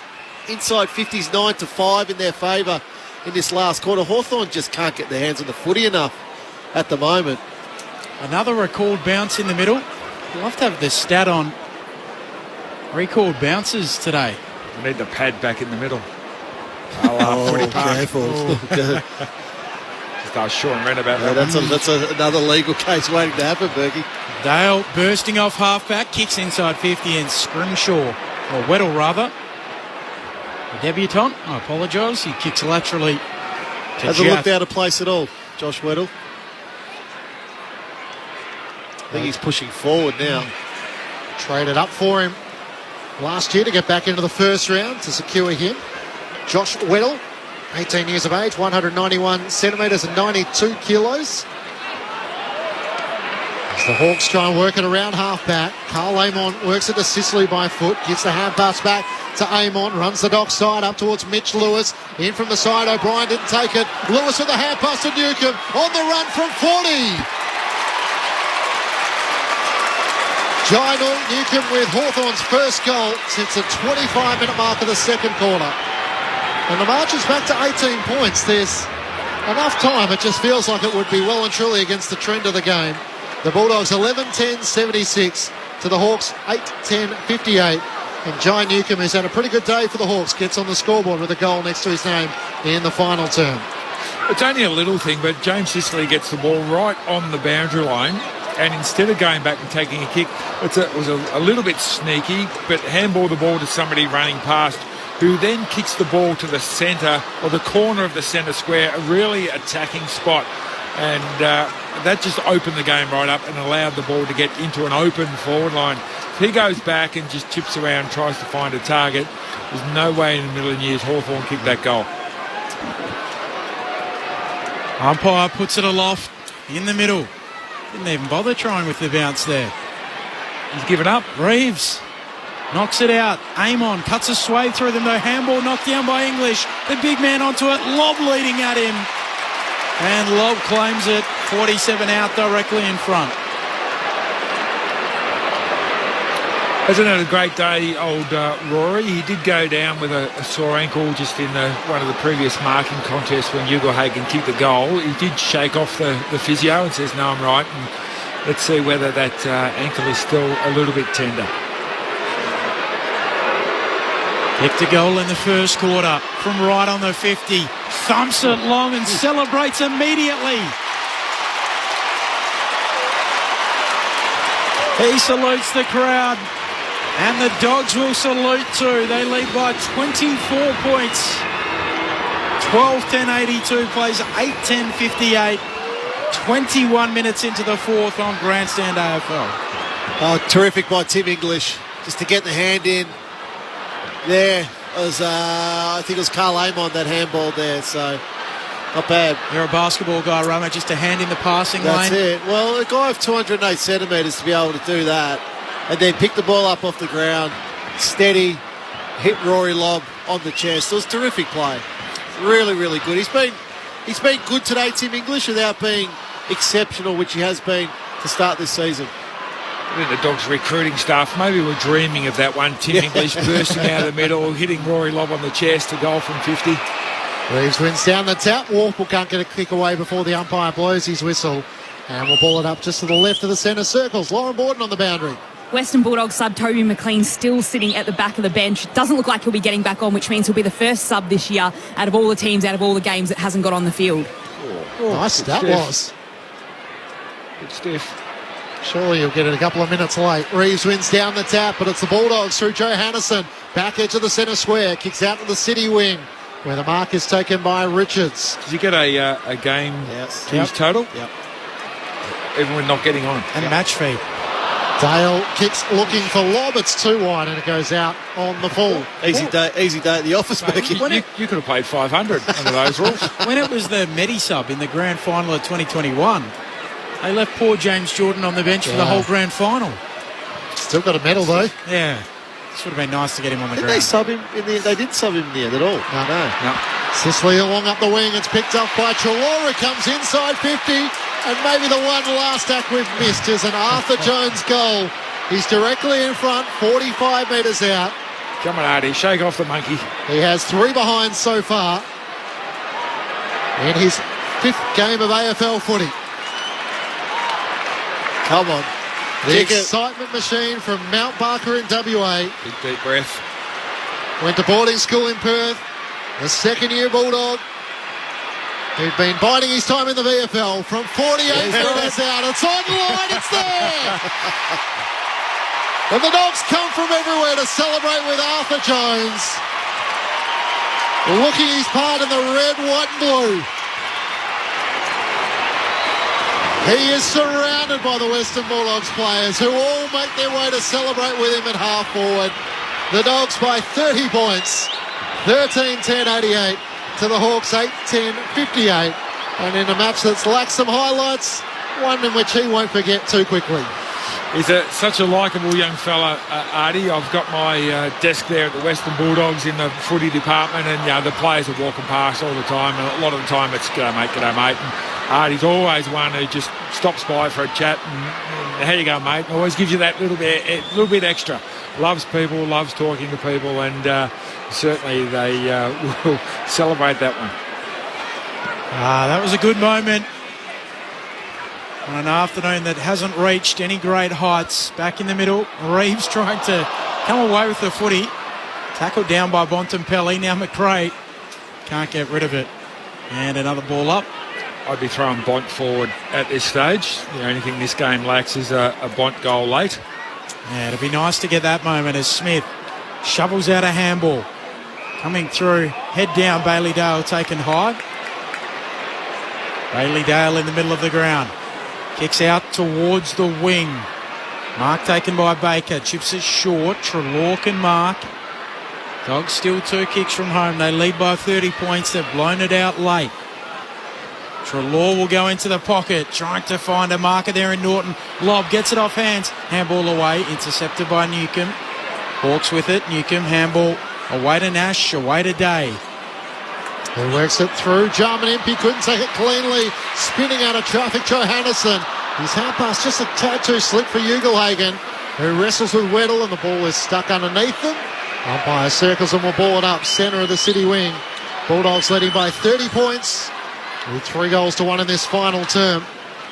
Connor Nash must have hurt his feet last week. He's had 3 kicks and 22 handballs. Reeves wins down the tap on cue to Nash. He didn't get a hand pass away there. Spills through Day. Arthur Jones with the hand pass for the Dogs. Out towards Baker, who almost lost it and then reeled it in from 50 towards Norton. He takes the mark a couple of metres out and then almost turns to toe poke it through, but Sicily made him finish the job. Go back behind your mark. It's been a good battle between these two. Yeah, he's got to end up with 4 goals, 3 Sicily, Norton. So if he kicks this one, obviously, but just has to execute here. Only about 3 or 4 metres out in the left forward pocket. Steps out, snaps on his right, and steers it through for his 4th. The Bulldogs now starting to put a bit of distance as they lead by 36 points. 4-1 in this final term. 14-10-94 to the Hawks 8-10-58. Depending on where you're listening, you're either heading to the MCG for Melbourne and North Melbourne. There's no late changes there with James Harms and Daniel Howe the sub. Or you're heading north where the West Coast Eagles taking on Carlton, where Rhett Vazzo and Matthew Kennedy are the subs in that match. If the game you're looking for is not on your radio, the ABC Listen app, just look for the AFL Extra button. It's 7-1 in this second half. So it's been a good second half. I wouldn't say it's a great second half by the Bulldogs. It's been a good second half. They've probably done what they've had to in this second half just to make sure of the win. Umpire lays it down. Reeves in English. English knocks it out towards Bontempelli, but Newcomb gets there before him. Wins the footy. Handball away to Impey. Handball to Day. Out towards the wing. Harry Morrison can't quite gather it cleanly. Slaps it on in the end. Day does the same. Picked up by Warple. Handball out towards Impey. Taking it instead, Weddle. Weddle 55 out. He'll go long towards Brockman. At the back, Scott fists it through.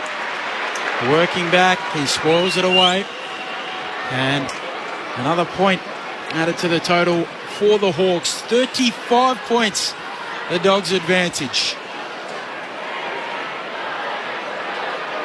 The Western Bulldogs have GWS, Carlton and Adelaide in the next few weeks. For the Hawks, they have the Dockers, Melbourne and West Coast. As Bailey Dale brings the Bulldogs back into play. Long towards English. On the back of Jaff, can't pull in the mark. Hardwick kicks towards Wingard. He marks right on 50. Just trying to regain a bit of touch and form, Chad Wingard. Thought about the hand pass to Hardwick. He's going to chip it over the top to Newcomb, who's collected high by DeRay. He pulled in the mark regardless, and a chance for a second goal for Jai Newcombe, both in this final term. He's one that certainly hasn't stopped working hard all day. He's got 23 possessions now, 10 clearances. 10 clearances with James Warple with 8, the nearest to him. Slightly left of centre. Newcombe comes in. Good kick on its way. Steers through his second. And the Hawks' second of the second half. The Western Bulldogs by 29 points, 14-10-94 to the Hawks 9-11-65. 29 minutes gone, final turn. He has worked hard, John Newcombe. 10 clearances, 24 possessions, 2 goals now in this game. He's been one of their key contributors today. But again, you speak about Connor Nash, 3 kicks, 21 handballs. Newcombe a little bit the same, 6 kicks, 18 handballs. So they just haven't used their feet enough, particularly through the middle of the ground.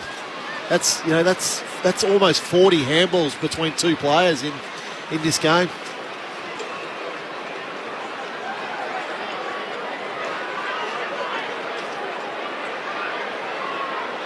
The umpire really setting himself for this bounce. Isn't he?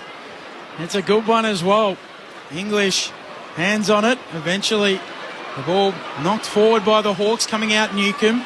Dale picks up the footy. Newcombe applies the tackle and we'll get a ball up. We'll go again. 25 points. The Bulldogs lead at the moment. Reeves slaps it down. Daniel goes after the footy. The Dogs had to scratch and claw, but they mark their champion, Marcus Bontempelli's 200th game with a win by 25 points. We come out strong, Bulldogs through and through. Bulldogs fight and Bulldogs roar. We give our very best. 'Cause you can't beat the boys of the Bulldog breed. We're the team of the mighty West. The Western Bulldogs led, trailed by a point at quarter time. Hawthorn by 3 points at half time. And the Bulldogs took control in the third quarter with 3 goals to none to lead by 3 points, 15 points at three-quarter time before charging home in the final term with 4 goals to 2, 14-10-94 to the Hawks 9-11-65 in front of 40,119 fans. The Bulldogs, after a stuttering start, are in touch with the top 8. Sounds of the West, red, white and blue. We come out snarling, Bulldogs through and through. Bulldogs fight and Bulldogs roar. We give our very best.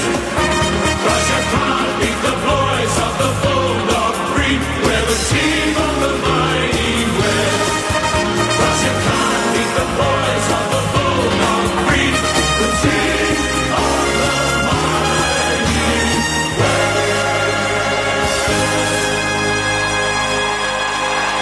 There was 7 goals to 2 in the second half, the way of the Western Bulldogs, and while the match didn't reach too many great heights, the Bulldogs winners by 29 points to move ahead of the ledger 4-3. While for the Hawks, they're on the bottom of the AFL table, 1 win from their opening 7 games, 1-6. 14-10-94 to the Hawks, 9-11-65. For the winners, 4 goals to Aaron Norton, 2 goals to Jamari Ugelhagen and to Rory Lobb. The individuals to Scott, Arthur Jones, Williams, Daniel, Johannesson and English. Meanwhile, for the Hawks, 3 goals to Luke Bruce. They all happened in the first half. 2 goals to Jai Newcombe, both in the last term. Individuals to Lewis, Warple, Sicily and Day. The Bulldogs winners by 29 points. The thoughts of Adam Romanascus and Nathan Burke. Well, Rama, I think it was Hawthorn in games against really good teams. One of their measurements is how long can we hang in their form? How long can we remain competitive? And the answer today was absolutely 3 quarters. The last quarter they really were uncompetitive. The Bulldogs put the foot down and they just didn't have enough to go with them. They just didn't have the game style to hang in there, to break the game open when the Bulldogs lifted. And it's a great measurement for Sam Mitchell and the players that, against a team like the Bulldogs, where 3 quarters good enough, where our pressure was good enough for 3 quarters, we couldn't maintain it at the level we wanted. And our game plan still needs a lot of tweaking in that they're getting their hands on the ball. They had 33 more possessions than the Bulldogs, who are a possession-friendly team, 33 more possessions, yet went inside 50 10 less times. So if you're going to have that many more possessions, you need to at least even up the inside 50. So they had 47 compared to 57 for the Western Bulldogs, and you're not going to win games when those sorts of things are happening. So some good signs there for the Hawks. If you're a Hawks supporter, you're loving the endeavour that they bring. They certainly had a crack today. Every single one of the players, you can't fault any of them. For the Western Bulldogs, I think it's a really good lesson for them that even when you're not going as well as you really want to, you can still find something. You can still put the foot down when you need to and blow a team away, which is what they did in the last quarter. I think the scoreline flatters them to a degree. I thought they were pretty much 50-50 with the Hawks for large parts of this game. But what you want to do at this stage of the year is you want to get 4 points and not play as well as you can. Because you want to be playing as well as you can towards the pointy end of the season. So it's all about getting those 4 points, and that's what they did today, and I think that's what Luke Beveridge will be most impressed with. So the Bulldogs winners by 29 points. On the SMS, Michael, 0437774774. Didn't expect the Hawks to win, but it's encouraging their competitiveness and not getting thumped like they were a few rounds ago. Yeah, how would Hawthorn fans feel?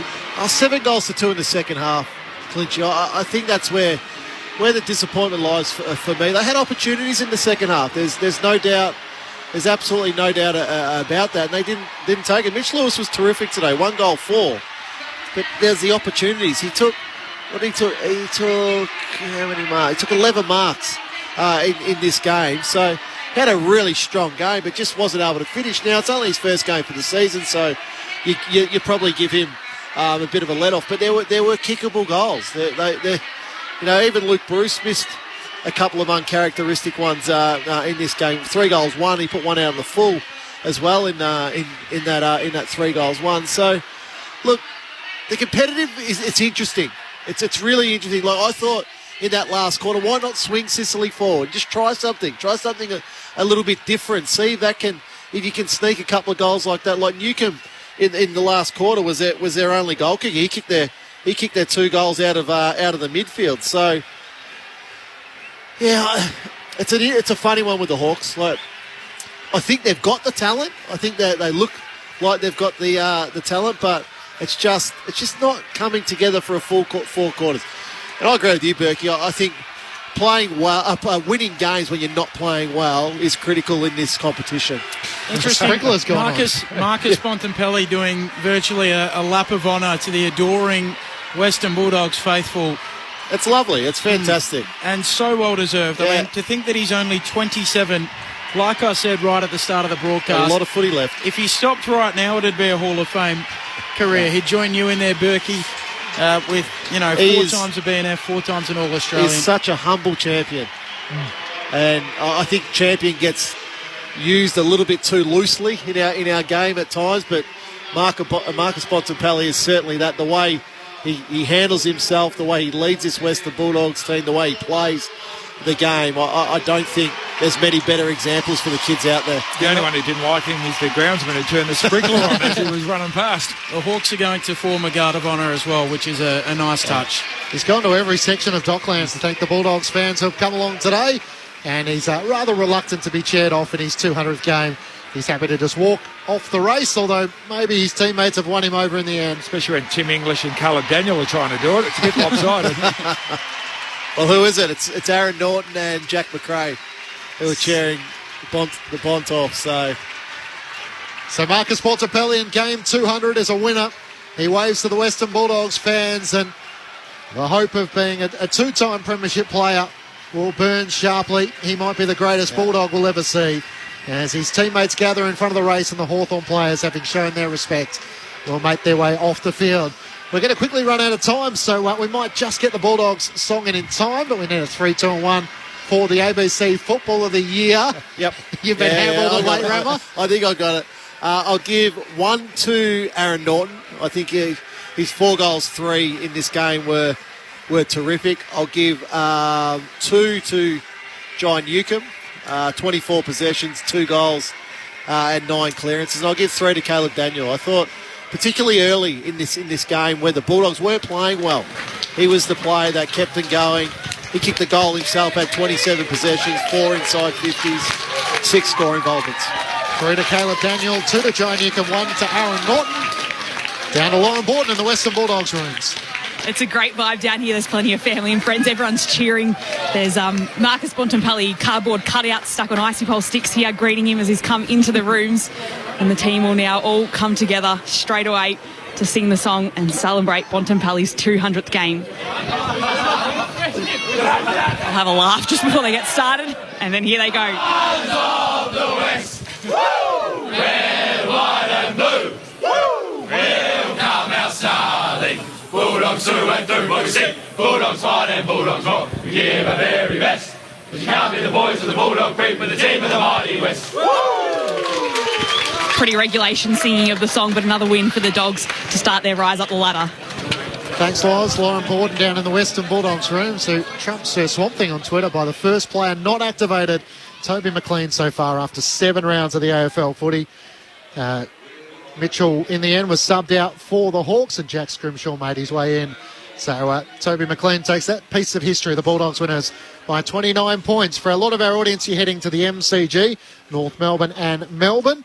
While for our listeners in the West, it's the West Coast Eagles taking on Carlton. So if the match in which you're looking for is not being broadcast on your local radio, the ABC Listen app is your place to go.